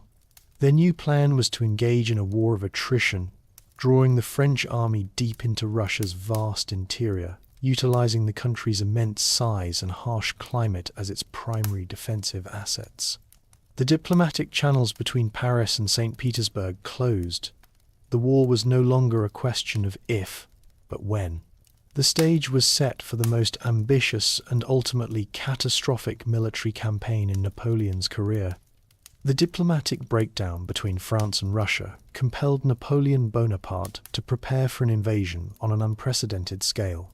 His military response was to assemble an immense force, which would come to be known as the Grande Armée of 1812. This army was a logistical and human undertaking unlike any seen before in European history. Its final size, an estimated 600,000 men, dwarfed any contemporary military force and reflected the immense resources of Napoleon's hegemonic empire. This was not a purely French army. It was a multinational force, a microcosm of Napoleon's European system. The core of the army consisted of the French Imperial Guard and line infantry, seasoned veterans of numerous campaigns. However, a significant portion was comprised of troops from France's allied and vassal states. The Confederation of the Rhine contributed large contingents of soldiers, particularly from Bavaria, Saxony, and Westphalia. Italy, under French control, supplied a substantial number of troops. Prussia and Austria, though former opponents, were compelled by treaty to provide auxiliary corps for the invasion. This multinational composition, while providing immense numbers, also presented command and language challenges that would later prove to be a liability. The logistical challenge of supplying such a massive force was immense. The Grande Armée could not rely on traditional methods of living off the land, as the sheer size of the force would quickly deplete the resources of any region it passed through. Napoleon had meticulously planned a complex and comprehensive supply system. He ordered the creation of vast supply depots along the army's line of march, with food, ammunition, and forage stockpiled at key locations. The plan called for the army to advance in a series of columns, each following its own supply train, to minimize the impact on local resources.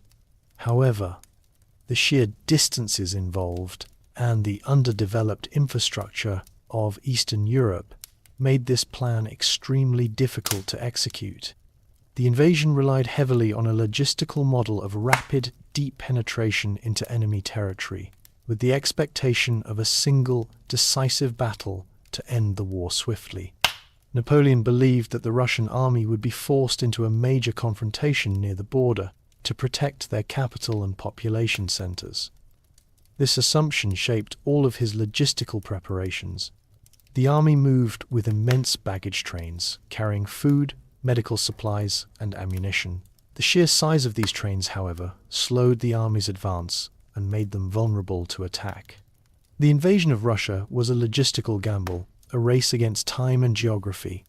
The success of the campaign hinged on Napoleon's ability to force a quick, decisive battle before the harsh climate and logistical strain could take their inevitable toll on his massive army. In June 1812, Napoleon Bonaparte's Grande Armée, a force of over 600,000 men, crossed the Neman River into Russian territory.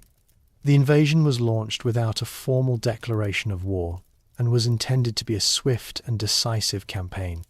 Napoleon's strategic goal was to force the Russian army into a single, major battle near the border and destroy it. He believed this would compel Tsar Alexander I to capitulate and rejoin the continental system. The Grande Armée's initial advance was swift and covered a wide front. However, the Russians had no intention of fighting a decisive battle on Napoleon's terms. Under the command of Generals Barclay de Tolly and Prince Bagration, the Russian army adopted a new and brutal defensive strategy. They would not stand and fight. Instead, they would retreat, drawing the French army deeper and deeper into the vast and desolate Russian interior. As the Russians withdrew, they systematically employed a scorched earth policy. They burned crops, destroyed villages, and poisoned wells, leaving nothing behind that the invading army could use for sustenance or shelter. This strategy was designed to starve and exhaust the Grande Armée and to stretch its already fragile supply lines to their breaking point. The logistical problems that had plagued Napoleon's campaign from the outset were now catastrophically magnified. The sheer size of the Grande Armée meant that its supply wagons could not keep pace with the rapid advance. The distance between the French army and its supply depots grew to an unsustainable length. The scorching summer heat caused massive casualties, and a lack of clean water led to the spread of disease. Thousands of horses, vital for transportation and cavalry, died from a lack of forage. The army, unable to live off the land due to the Russian scorched earth policy, began to suffer from widespread starvation and desertion. As the French marched, the Russians continued their strategic retreat, avoiding any major confrontations. Napoleon's efforts to corner the Russian army proved futile. The lack of a decisive battle frustrated the emperor and his commanders, as the army was being bled dry without a clear victory. Minor clashes and cavalry engagements were a constant feature, but the Russians' main force remained intact. The march into Russia was a relentless, brutal ordeal for the Grande Armée. The campaign, which was planned as a short, decisive war, had now become a grueling, long-term struggle against a vast and unyielding opponent. By August, Napoleon's army had lost a significant portion of its strength to starvation, disease, and desertion, all before a single major battle had been fought. After weeks of a frustrating strategic retreat, the Russian army, under the new and popular command of General Mikhail Kutuzov, finally took a stand to defend Moscow. Kutuzov recognized that his forces needed to fight to preserve the morale of the army and the will of the Russian people. The Russian army established a strong defensive position near the village of Borodino, approximately 70 miles west of Moscow. The battlefield featured a series of redoubts and earthworks, designed to force the French into a frontal assault against a prepared position. The Russian army, now reinforced, numbered around 120,000 men. Napoleon, who had been frustrated by the Russian strategy of avoiding a decisive engagement, was determined to destroy the Russian army and force a quick end to the campaign. The French forces, while still formidable, had been significantly diminished by disease, starvation, and desertion. By the time of the battle, the Grande Armée numbered approximately 130,000 men. The battle, fought on September 7, 1812, was a head-on clash between two massive armies, and it became one of the bloodiest single-day battles of the entire Napoleonic Wars. The fighting began at dawn with a massive French artillery barrage, followed by a series of infantry assaults on the Russian defensive positions. The primary French objective was the Russian left flank, anchored by a series of redoubts known as the Flèches. French forces, led by Marshal Davout, launched repeated attacks on these earthworks, but they were met with ferocious Russian resistance. The Flèches changed hands multiple times throughout the day, as both sides committed massive amounts of manpower and suffered immense casualties. Napoleon's strategic reserve, the French Imperial Guard, was held back and not committed to the battle, a decision that has been debated by historians ever since. Meanwhile, the French also launched a fierce assault on the Russian centre, which was anchored by a large redoubt known as the Great Redoubt. The battle for this position was particularly brutal, with wave after wave of French troops, including cavalry, being thrown against the Russian defences. The Russians, despite suffering heavy losses, held their ground with tenacity. The battle raged for over 12 hours, with constant artillery fire, infantry charges, and cavalry melees. By the end of the day, both armies were exhausted and had suffered catastrophic losses, with the combined casualties estimated at over 70,000 men. The French had managed to capture the key Russian positions, but they had failed to break the Russian army. The Russians withdrew in an orderly fashion during the night, preserving the core of their military. The battle was a tactical victory for Napoleon, as he had captured the battlefield, but it was a strategic failure. He had not achieved his objective of destroying the Russian army. The path to Moscow was now open, but the price of entry had been a staggering loss of life. Following the exceptionally bloody Battle of Borodino, the path to Moscow was open for Napoleon's forces. The Russian army, though intact, was too weakened to mount a further defense of the ancient capital. General Kutuzov made the difficult strategic decision to abandon the city and preserve his remaining army. The evacuation of Moscow was a highly organized operation, with the Russian army, the aristocracy, and a vast majority of the city's population leaving in an orderly fashion.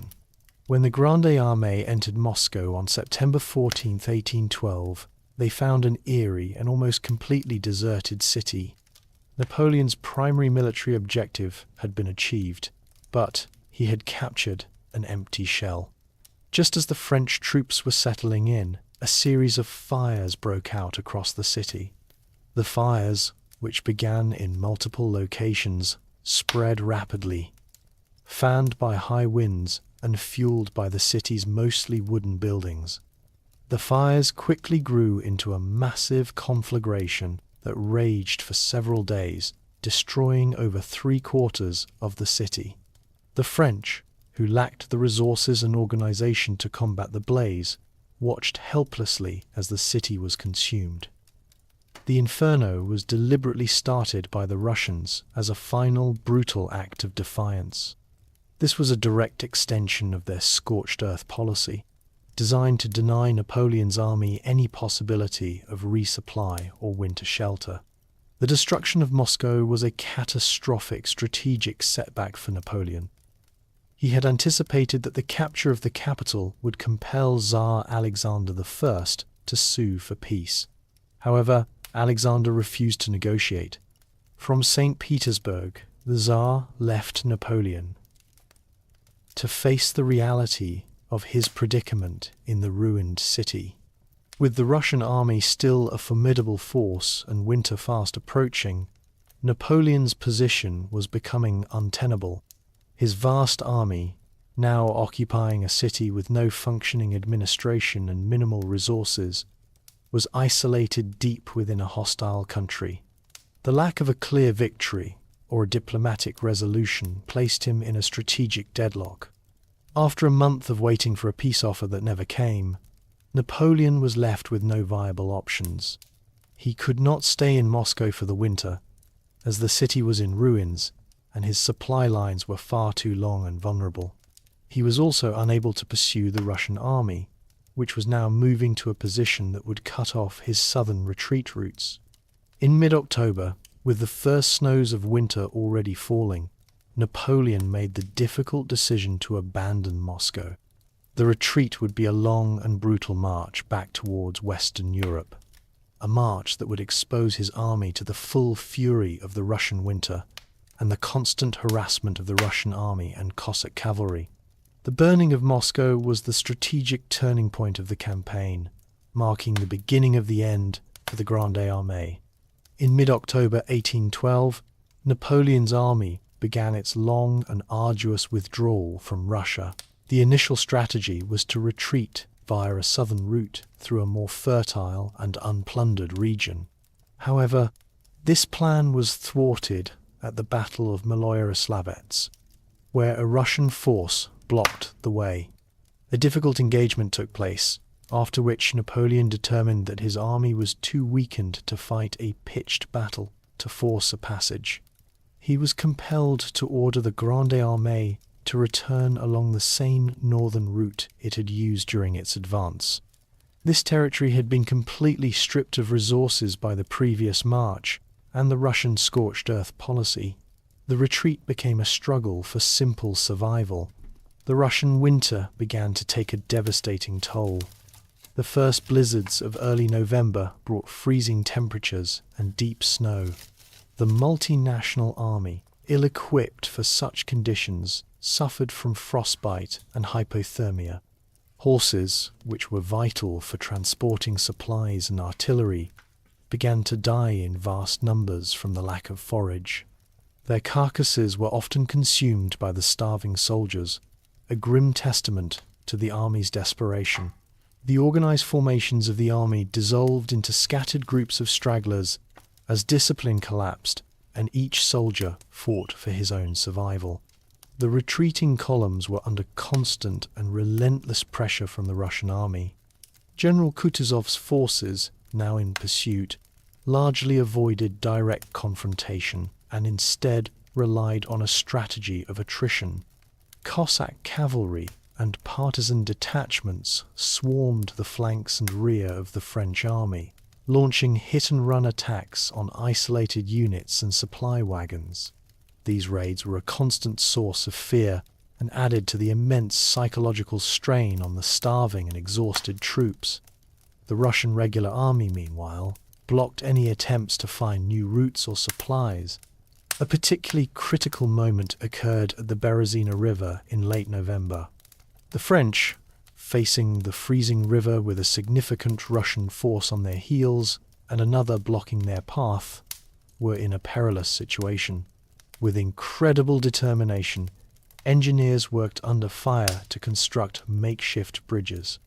The crossing was a nightmarish ordeal, with thousands of soldiers and camp followers crushed in the chaos or drowned in the icy waters. The French managed to get a portion of their army across, but the losses were catastrophic. It was a tactical success in a strategic disaster. By the time the remnants of the Grande Armée reached Poland in December, a mere fraction of the original invasion force remained. Having received reports of a failed coup attempt in Paris, and recognizing the need to secure his political power, Napoleon abandoned his army and returned to the capital. The Russian campaign was a complete and utter failure, one that shattered the myth of Napoleon's invincibility and provided the momentum for a new coalition of European powers to rise against him. The catastrophic failure of Napoleon's Russian campaign in 1812 shattered the myth of his invincibility and provided the catalyst for a new European alliance. The remnants of the Grande Armée that limped back from Russia were a mere fraction of the original force, and Napoleon's personal dash back to Paris to secure his political position left the empire vulnerable.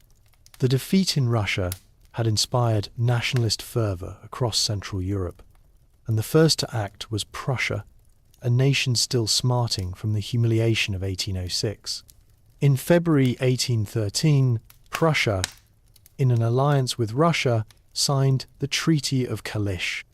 This treaty formalized a military alliance that was based on the shared objective of liberating German states from French control. King Frederick William III of Prussia, who had previously been a reluctant partner, was now committed to a total war against Napoleon. This alliance, however, was just the beginning.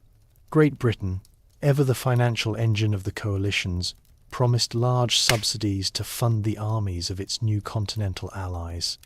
Sweden, which had a new crown prince in Marshal Bernadotte, a former French commander, also joined the alliance. The diplomatic work to secure Austria's involvement was the most crucial. Austria, under the leadership of Foreign Minister Clemens von Metternich, was initially hesitant. Having suffered a recent defeat and allied with France through the marriage of Napoleon to Marie-Louise, Austria sought to play a more cautious role as a mediator. Metternich's strategy was to present himself as a neutral arbiter, but he was secretly preparing Austria for war. He demanded that Napoleon agree to a series of territorial concessions, including the return of lands lost in 1805 and 1809. Napoleon, still confident in his ability to raise new armies and win battles, rejected the terms, viewing them as a sign of weakness. Napoleon, despite the immense losses in Russia, managed a remarkable feat of conscription and mobilization. He raised a new army, though it was largely composed of young, inexperienced soldiers. He was able to achieve a number of tactical victories against the combined Russian and Prussian forces in early 1813. The battles of Lutzen and Bautzen demonstrated his enduring tactical brilliance and the fighting capability of his new army. However, these victories were not decisive and came at a heavy cost. The lack of experienced cavalry, which had been almost completely annihilated in Russia, prevented Napoleon from pursuing his defeated opponents and turning his tactical wins into strategic victories. In August 1813, with Napoleon unwilling to accept the terms of a negotiated peace, Austria formally joined the coalition. With the combined forces of Austria, Russia, Prussia, and Great Britain now arrayed against him, Napoleon faced a formidable and unified front. The war had now become a continental struggle for the very survival of his empire. With Austria's entry into the conflict in August 1813, the Sixth Coalition was now a unified and overwhelming force. The Allied armies, composed of Russian, Prussian, and Austrian forces, now operated under a coordinated strategic plan. The Trachenberg Plan was a new strategy that instructed the Allied armies to avoid a direct confrontation with Napoleon himself, instead targeting his subordinate marshals. The idea was to wear down the French army through a series of engagements until they had a decisive numerical advantage, at which point they would seek a final, conclusive battle. This new approach was a direct response to Napoleon's continued tactical victories earlier in the year. The Allied forces, totaling over 400,000 men, began to close in on Napoleon's position in Saxony. Napoleon, aware of the coalition's movements, attempted to maneuver to separate and defeat the Allied armies in detail, a strategy he had employed successfully in the past. However, the sheer size and coordinated movements of the coalition made this impossible. The campaign culminated in a massive confrontation near the city of Leipzig in October 1813. The Battle of Leipzig, often referred to as the Battle of the Nations, was the largest battle fought in Europe prior to the First World War. The battle, which lasted for 4 days, involved over 500,000 soldiers. The French army, commanded by Napoleon, was surrounded by 3 separate Allied armies. The fighting was fierce and constant. The initial 2 days of the battle, October 16th and 17th, were marked by a series of desperate assaults and counter-assaults. The French defended the city with ferocity, but the coalition's overwhelming numbers allowed them to attack from all sides. A critical moment occurred on the 3rd day of the battle, when the Saxon troops, who were fighting on the French side, defected to the coalition. This sudden shift severely weakened the French lines and opened a new front for the coalition. By October 19th, the French army, battered and outnumbered, was forced to retreat. The retreat was a chaotic and bloody affair, with the French suffering immense losses as they attempted to cross the sole remaining bridge out of the city. The collapse of the bridge was a final disaster, trapping tens of thousands of French soldiers.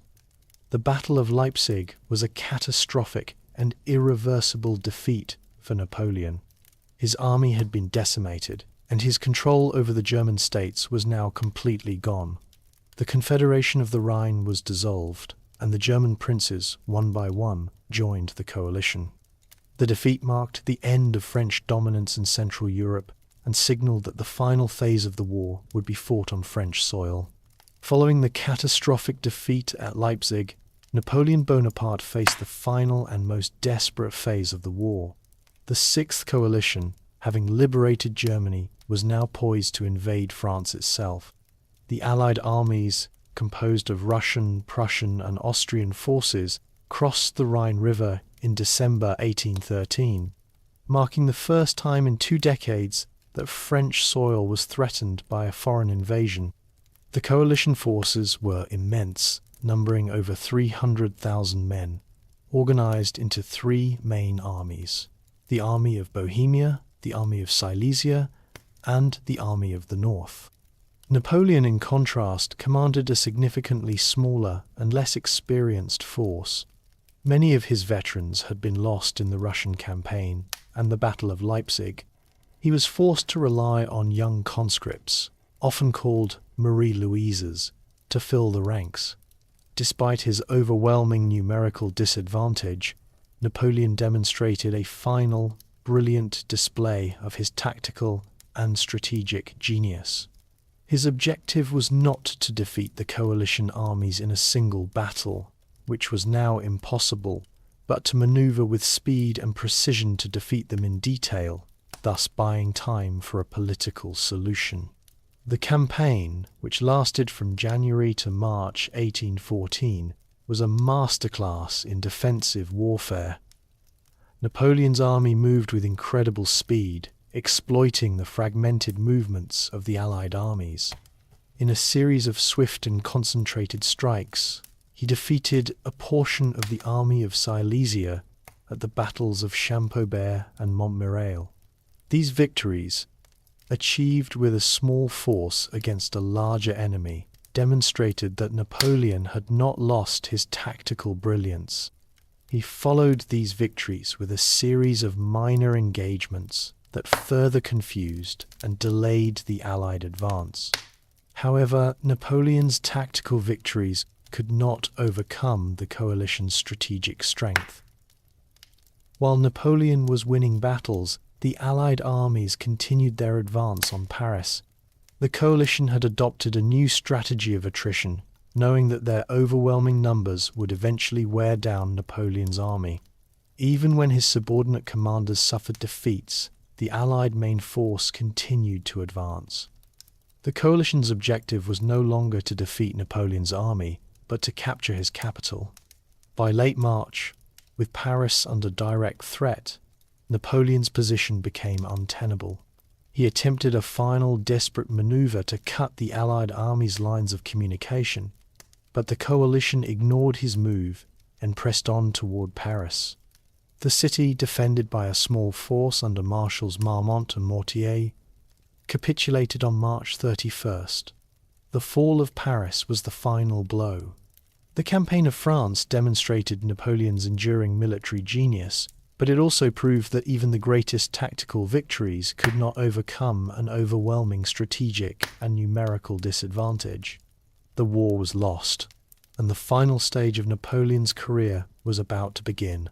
With the fall of Paris on March 31st, 1814, Napoleon Bonaparte's final hopes for continuing the war were extinguished. The capitulation of the capital to the Sixth Coalition was a profound political and psychological blow.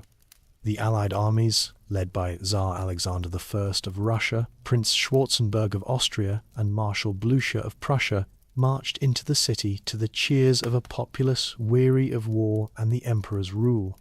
The occupation of Paris, the heart of Napoleon's empire, made it clear that the war was irrevocably lost. At this time, Napoleon was at Fontainebleau with his remaining army, having been outmaneuvered by the coalition's advance on Paris. Upon hearing of the capital's fall, he made one final, desperate attempt to march on the city. However, his marshals, led by Marshal Ney, refused to obey. They argued that the war was over and that any further resistance would only result in needless bloodshed. Their refusal was a decisive moment. Napoleon, who had always commanded the absolute loyalty of his generals, was now facing a revolt from his own high command. With his military options exhausted, Napoleon was forced to negotiate. On April 4th, 1814, he offered to abdicate in favor of his son, Napoleon II, with his wife, Marie-Louise, acting as regent. The coalition powers, however, rejected this offer. They feared that a regency would simply be a continuation of Bonaparte's regime and would not guarantee a lasting peace. They demanded an unconditional abdication. Under immense pressure, and with no political or military support remaining, Napoleon formally abdicated the French throne on April 6, 1814. The signing of the Treaty of Fontainebleau followed, which was the document that formalized the terms of his surrender. The treaty stipulated that Napoleon would retain his title of emperor, but his rule would be confined to the small Mediterranean island of Elba. He was granted a stipend and a personal guard of 400 men. His wife, Marie-Louise, was given the duchies of Parma, Piacenza, and Guastalla, and his son, the King of Rome, was given the title of Prince of Parma. Before departing for his exile, Napoleon gave a famous farewell to his old guard, the most loyal and elite soldiers of his army. The scene at Fontainebleau marked the end of his incredible military career and the finality of his defeat. He arrived on the island of Elba in May 1814 and took up his new position as its sovereign. The old European monarchies, having defeated the revolutionary threat, now convened at the Congress of Vienna to restore the old order and redraw the political map of Europe. The fall of Paris and Napoleon's exile were a temporary conclusion to a generation of continuous warfare. Napoleon Bonaparte's exile to the island of Elba in May 1814 was intended by the coalition powers to be the final chapter in his career. However, the peace that followed his abdication was precarious, and the decisions made at the Congress of Vienna were deeply unpopular. The Bourbon monarchy, restored to power under King Louis XVIII, quickly began to dismantle the political and social reforms of the Revolution and Napoleon's empire. This policy alienated a wide range of people, from liberal intellectuals to the peasantry, and, most importantly, the soldiers and officers of Napoleon's former armies. Many were deeply resentful of the new government and their demotions or dismissals. Meanwhile, Napoleon was not idle on Elba. He closely followed political developments in France and Europe, receiving a stream of visitors and intelligence reports. He was aware of the growing discontent with the restored monarchy and the internal squabbles among the coalition powers at the Congress of Vienna. Furthermore, there were persistent rumors that the Allied powers were considering moving him from Elba to a more remote island in the Atlantic, such as Saint Helena, a development he was determined to prevent. He began to plan his escape, a decision that was a major strategic gamble. On February 26, 1815, Napoleon, with a small contingent of his imperial guard, secretly boarded a ship and set sail from Elba. He landed on the southern coast of France near Cannes on March 1st. The news of his escape and landing spread quickly, but the royal government initially dismissed it as a minor incident. To reassert his authority, King Louis XVIII dispatched an army under Marshal Ney to arrest Napoleon. This was a critical test of loyalty. Ney, one of Napoleon's most trusted marshals and a key figure in his abdication, had promised the king that he would bring back Bonaparte in an iron cage. As Napoleon marched northward, his small force grew into a massive army. His march was a political masterclass.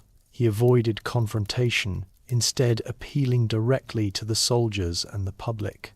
He issued proclamations, promising to restore the glory of the empire and to uphold the principles of the revolution. The soldiers of the French army, many of whom were veterans who still revered him, began to defect to his side in large numbers. Marshal Ney, upon confronting Napoleon's forces, found himself unable to fire on his former emperor. With tears in his eyes, he embraced Napoleon and joined his cause. The rest of the army followed suit. On March 20th, 1815, Napoleon entered Paris and took up residence in the Tuileries Palace, which Louis XVIII had fled just hours before. He had regained control of France without a single shot being fired against him. The episode demonstrated the immense power of his popular appeal and the deep-seated resentment against the restored Bourbon monarchy. His reassembly of power was complete, but it was clear that the Allied powers would not tolerate his return. The world was now on the brink of a new, final conflict. Napoleon Bonaparte's triumphant return to Paris on March 20th, 1815. and his subsequent re-establishment of his authority over France shattered the fragile peace that had been established by the Congress of Vienna. The Allied powers, Great Britain, Austria, Prussia, and Russia, had been in session to redraw the map of Europe and restore the old order when news of his escape from Elba reached them. They immediately recognized that Napoleon's return was a direct challenge to their authority and the political settlement they were trying to create. The leaders of the coalition saw him not as a legitimate monarch, but as an outlaw and a common enemy of European peace. On March 25, 1815, the four great powers formally signed a new treaty, pledging to field a combined force of 150,000 men, each to confront and defeat Napoleon. This new alliance marked the formation of the Seventh Coalition. The coalition's strategy was clear. They would not negotiate with Napoleon, and they would not accept his re-established rule. They would mobilize their armies and converge on France to permanently remove him from power. The major armies were immediately put into motion. A British, Dutch, German army under the command of the Duke of Wellington was positioned in the Low Countries, and a Prussian army under Marshal Blucher was stationed nearby. These two forces, totaling over 200,000 men, were the immediate threats on France's northeastern border. Austrian and Russian armies were mobilizing further to the east. In France, Napoleon faced a difficult situation. He had regained control of the government, but the nation was weary of war and his treasury was depleted. He worked with incredible energy to rebuild his army, raising a force of around 200,000 men, a mix of returning veterans and new recruits. He knew that he could not withstand a full-scale invasion from all of the coalition armies simultaneously. His strategy was to strike first, taking the offensive against the Allied forces in the Low Countries before they could be reinforced by the Austrians and Russians. His plan was to separate the British and Prussian armies, defeat them in detail, and then turn his attention to the other Allied forces. The campaign was a race against time. Napoleon's invasion of Belgium in June 1815 was a desperate but calculated gamble. He sought to exploit the geographical proximity of Wellington's and Blucher's armies, and to defeat them in a swift, decisive campaign. His objective was not just a military victory, but a political one. He hoped that a victory would cause the coalition to falter and convince the French public that his return would bring back the glory of the empire. The 100 Days, the period from his return to Paris until his final defeat, was a high-stakes military and political gamble that would determine the fate of not only his empire, but all of Europe.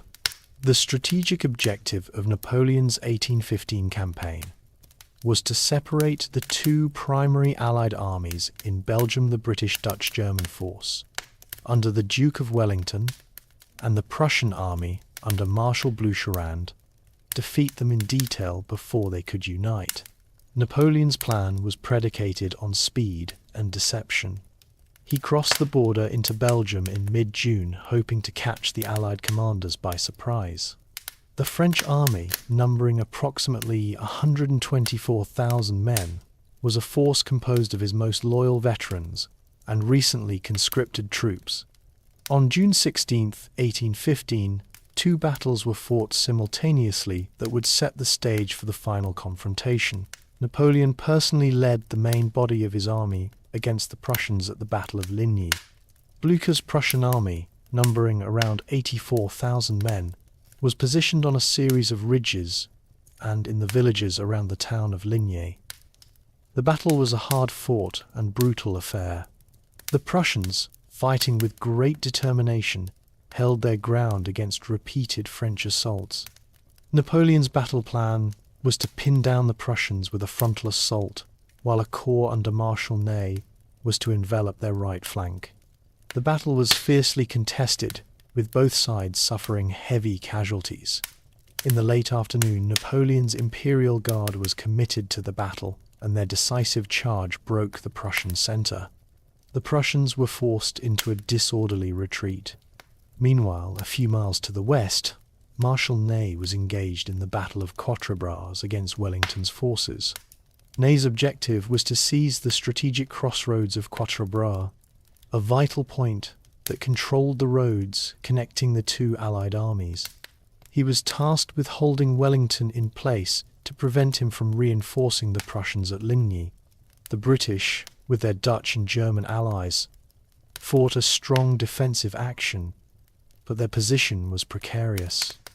Ney, however, acted with uncharacteristic hesitation and failed to press his numerical advantage, which allowed Wellington to reinforce his lines. The battle became a bloody stalemate, with neither side gaining a decisive advantage. The British held the crossroads, but at a heavy cost. The results of the day were a mixed bag for Napoleon. He had successfully defeated the Prussian army at Ligny, but he had failed to destroy it. Blucher's retreat was not a rout. His forces, though battered, remained a cohesive fighting force that withdrew in a northern direction towards Wellington. The failure of Ney to capture Quatre Bras was a significant strategic error. It allowed Wellington's army to remain intact and in communication with the Prussians. Napoleon had failed to achieve his primary objective of separating and destroying the Allied armies in detail.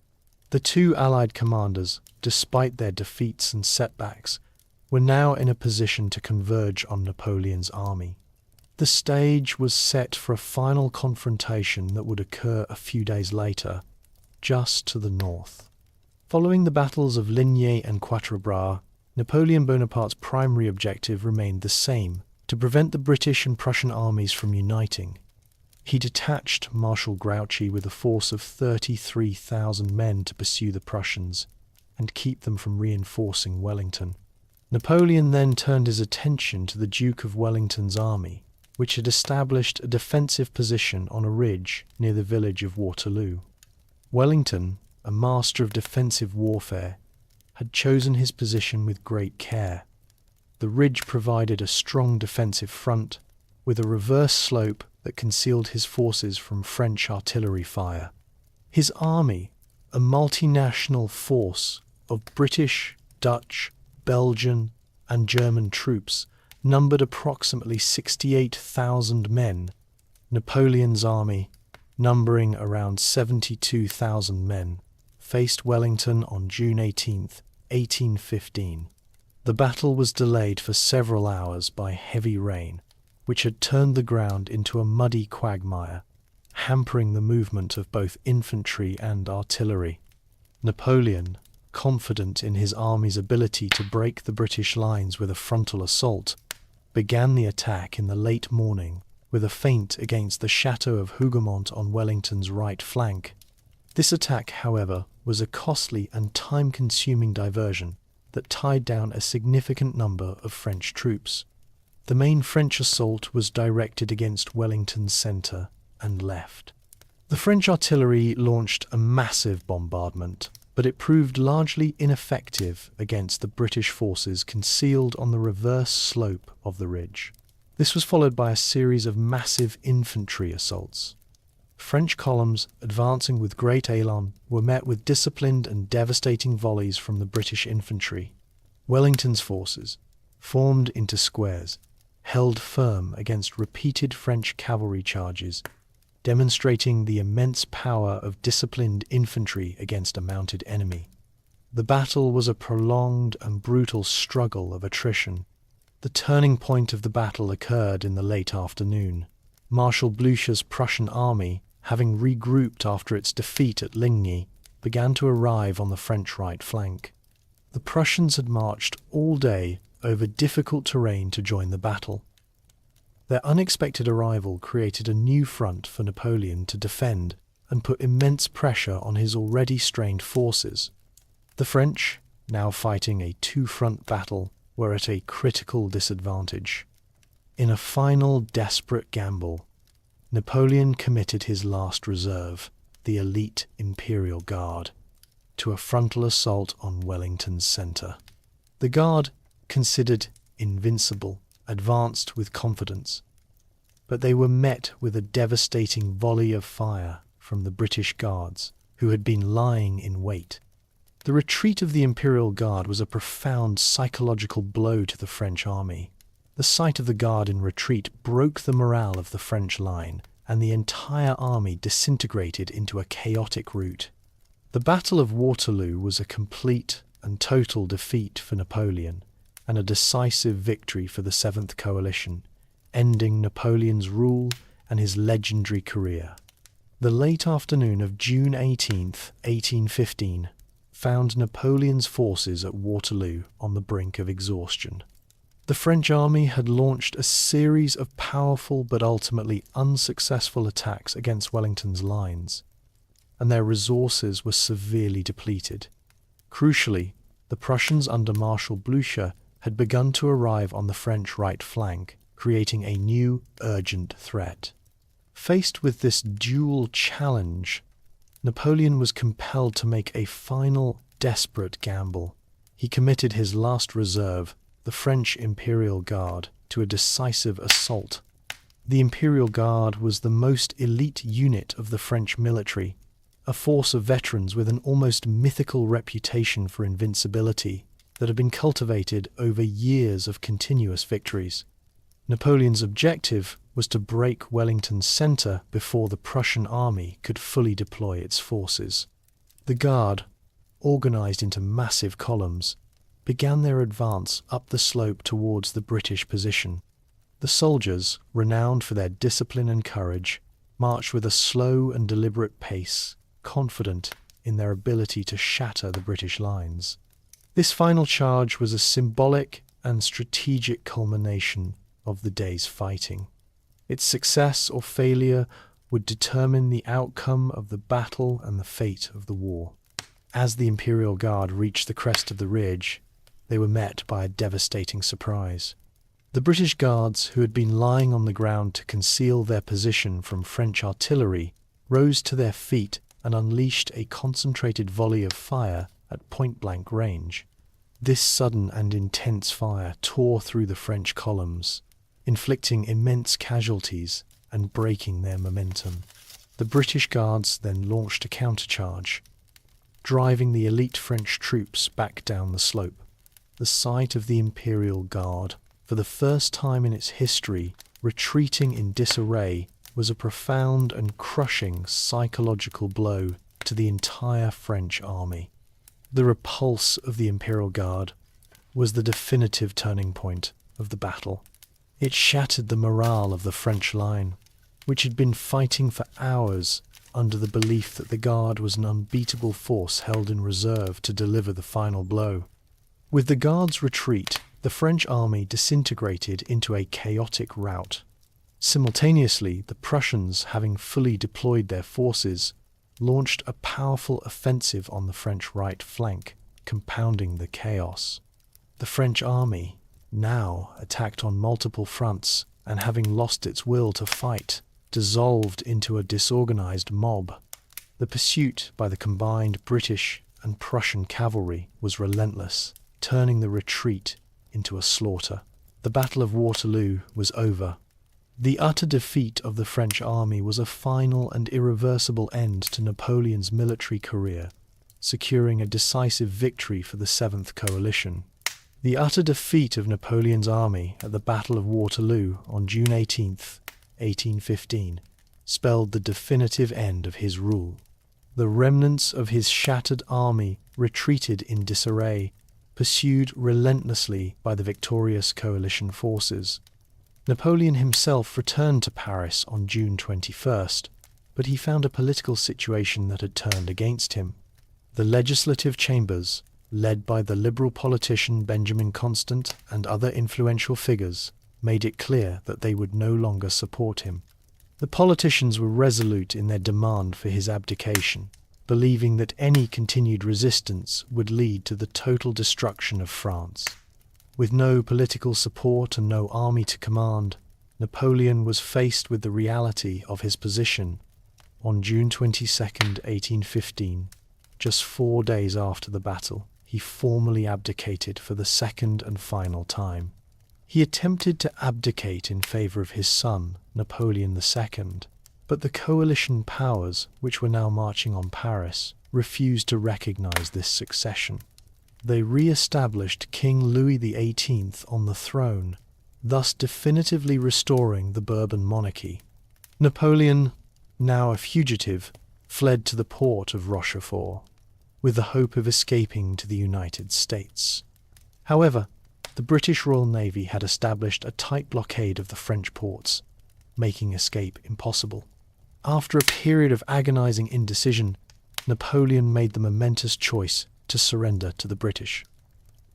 On July 15, 1815, he boarded the HMS Bellerophon and surrendered to Captain Frederick Maitland. He famously wrote a letter to the Prince Regent, seeking asylum and protection under British law, comparing himself to Themistocles, seeking refuge from the Athenians. The British government, however, had no intention of allowing him to become a political threat again. The coalition powers, in consultation with the British, decided on a final and permanent solution to the Napoleon problem. They chose the remote island of Saint Helena, a tiny volcanic rock in the South Atlantic Ocean, as his place of exile. The island was strategically isolated, heavily guarded by the Royal Navy, and provided no realistic possibility of escape. Napoleon was informed of his fate while at sea, and he was transferred to the HMS Northumberland for the long voyage to his final prison. He arrived on Saint Helena on October 15, 1815, and would spend the remaining 6 years of his life in exile. His confinement was strict, and he was under constant surveillance. The former emperor, now referred to by the British as General Bonaparte, was a prisoner in a remote corner of the world. His final years were spent reflecting on his life, dictating his memoirs, and arguing with the island's governor, Sir Hudson Lowe. Napoleon's exile to Saint Helena represented the definitive end of his historical career and the close of a generation of continuous European warfare. With Napoleon's final defeat at Waterloo and his subsequent exile, the victorious coalition powers turned their attention to the monumental task of restoring order to a continent that had been in a state of continuous conflict for over 2 decades. The Congress of Vienna convened in September 1814, but its work was interrupted by Napoleon's brief return. The negotiations were officially concluded in June 1815, after Napoleon's final defeat. The assembly was a gathering of representatives from virtually every European state, but the major decisions were made by the great powers of the coalition: Austria, Great Britain, Prussia, and Russia. France, represented by its foreign minister Talleyrand, was also granted a seat at the table. The primary objectives of the Congress were to create a new balance of power in Europe, prevent future French expansion, and restore the pre-revolutionary monarchies. The political philosophy guiding the negotiations was conservatism, led by Austrian Foreign Minister Clemens von Metternich.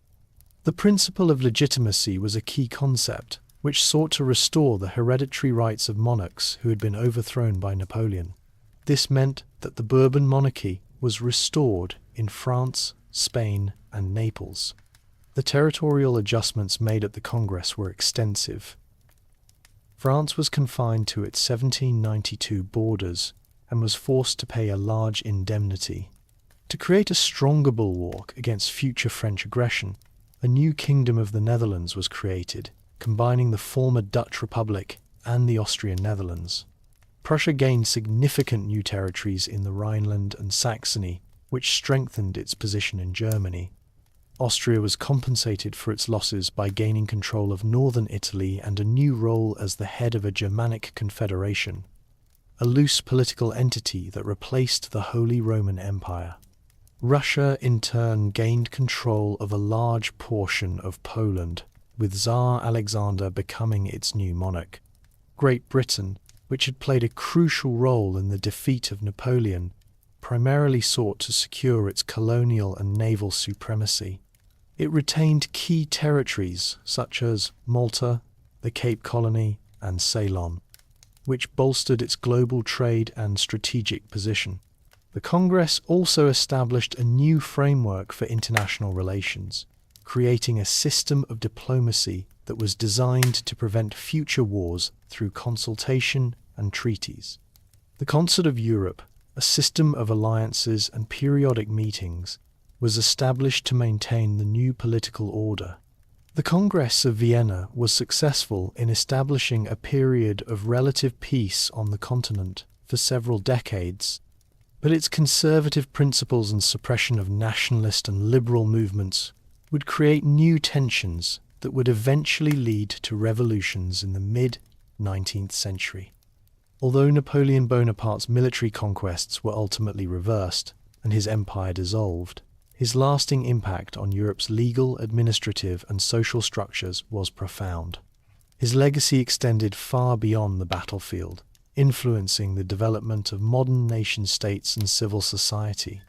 The most enduring of his reforms was the Napoleonic Code, formerly known as the Code Civil des Français, which was promulgated in 1804. This was a uniform, standardized legal framework that replaced the fragmented and often contradictory legal systems of pre-revolutionary France. It established key principles of the French Revolution, including equality before the law, the right to property, and freedom of religion. It was a revolutionary document that codified civil liberties and laid the foundation for modern civil law. The Napoleonic Code was not confined to France. Napoleon exported it to every territory he conquered. It was implemented in the German states, Italy, the Netherlands, and parts of Poland. This dissemination of a uniform legal system helped to dismantle the remnants of feudalism and aristocratic privilege across Europe. It was a powerful tool of modernization, rationalizing legal processes and creating a more predictable and equitable system for commerce and governance. Even after Napoleon's fall, many nations retained the code as the basis for their own legal systems, recognizing its efficiency and modern principles. In addition to legal reforms, Napoleon implemented a centralized and highly efficient administrative system. He established a network of prefects and sub-prefects to govern the departments of France, a system that provided direct control from Paris and streamlined governance. He also reformed the tax system, creating a more equitable and reliable method of state revenue collection. This new administrative model, based on meritocracy rather than aristocratic birth, was a model that would be adopted by many other European nations in the 19th century. Napoleon's reforms also had a lasting impact on education. He created a state-run system of secondary schools, known as the lycées, which were designed to provide a uniform curriculum and to train a new generation of civil servants and military officers based on merit.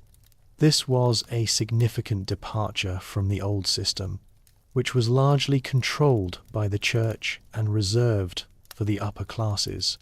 He also established the University of France, which centralized and standardized all higher education.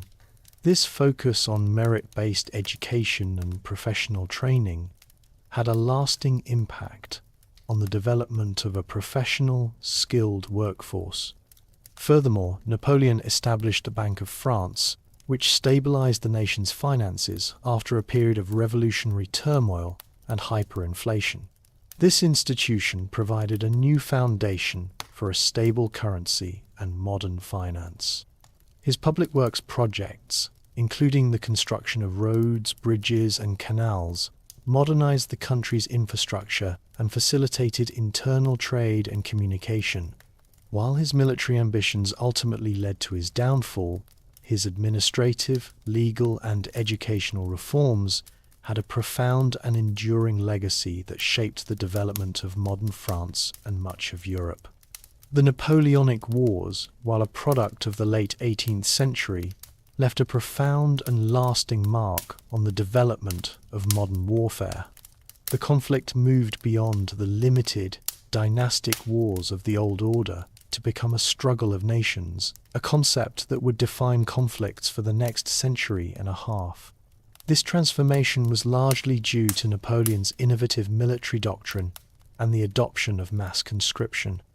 The French levée en masse created a new kind of army, one that was not a small professional force, but a national force of citizen soldiers fighting for a cause. This model of mass armies would become the standard across Europe, leading to the development of larger, more complex military organizations and logistical systems. Napoleon's genius lay in his ability to command these mass armies with unprecedented speed and flexibility. He organized his military into self-sufficient corps, which could operate independently but converge on a single point for a decisive battle. This corps system, with its emphasis on mobility and combined arms, allowed him to outmaneuver and defeat his opponents in detail. This approach fundamentally changed military strategy, replacing the linear tactics of the 18th century with a more fluid and aggressive style of warfare. While his opponents initially struggled to adapt, they eventually adopted these same principles, leading to the creation of more professional and effective militaries across the continent. The wars also had a significant and lasting impact on the development of national identity. The French invasion of Spain, for example, did not destroy the nation, but instead forged a powerful sense of Spanish identity rooted in resistance against a foreign invader. The brutal guerrilla war, a new form of popular resistance, became a defining characteristic of Spanish nationalism. In Germany, the humiliation of Prussian defeat and the dissolution of the Holy Roman Empire fueled a powerful movement for German unity. German intellectuals and philosophers began to articulate the idea of a common German culture and language, laying the intellectual groundwork for a unified German state later in the century. The war's influence on military technology and tactics was also significant. The emphasis on mass artillery barrages and the importance of a professional, merit-based officer corps were lessons that all European powers would learn. The development of a centralized staff system, which enabled better planning and coordination of large armies, was another key legacy. The Napoleonic Wars were not just a series of battles, they were a crucible that forged new ideas about military organization, strategy, and the very concept of a nation at war. The changes they introduced were so fundamental that they continued to shape the way wars were fought until the advent of the industrial-scale conflicts of the 20th century. Following his final surrender and exile, Napoleon Bonaparte's life entered its last and most isolated phase on the remote island of Saint Helena. He arrived on the island in October 1815 and would spend the remaining 6 years of his life in strict confinement. His residence was Longwood House, a modest dwelling that was under constant surveillance by British guards. The island's governor, Sir Hudson Lowe, was a rigid and meticulous administrator who implemented strict rules for Napoleon's movements and communications, which led to a constant and acrimonious relationship between the two men. During this period, Napoleon was no longer a political or military threat, but he remained a potent symbol. The Allied powers feared that any communication from him could reignite revolutionary fervour in Europe. His confinement was therefore designed to be absolute. He was a prisoner of the British Crown, and though he was referred to as General Bonaparte, a title he rejected, he was treated as a captured enemy of the state rather than a former monarch. Despite his isolation, Napoleon was not idle. He devoted a significant portion of his time to dictating his memoirs and a history of his campaigns. He worked with his companions in exile, his Grand Marshal, Henri Gatien Bertrand, and his secretary, Emmanuel de Lascasesto, craft a narrative of his life and career. This project was not merely a retrospective account of events. It was a deliberate and calculated effort to shape his own legacy. He presented himself as a champion of the French Revolution, a modernizer who had brought rational government and legal reform to Europe. He also framed his defeats not as personal failures, but as the result of the combined, overwhelming force of Europe's old, reactionary monarchies. His health began to decline steadily in the later years of his exile. He suffered from various ailments, including a chronic stomach condition. His final years were marked by physical pain and a growing sense of despair and isolation. He received few visitors, and his communication with the outside world was heavily restricted. The final chapter of his life was a stark contrast to the immense power and influence he had once wielded. Napoleon Bonaparte died on Saint Helena on May 5, 1821, at the age of 51. The cause of death, while debated by historians, is generally attributed to stomach cancer. His body was laid to rest on the island, but his story did not end there. In 1840, in a move to reconcile with the legacy of the empire, King Louis-Philippe of France had his remains repatriated to Paris. Napoleon was reinterred with full state honours in a magnificent tomb at Les Invalides, a final and powerful acknowledgement of his immense historical significance. His passing marked the end of an era, but his influence on law, governance, and national identity would continue to shape the political and social landscape of Europe for generations.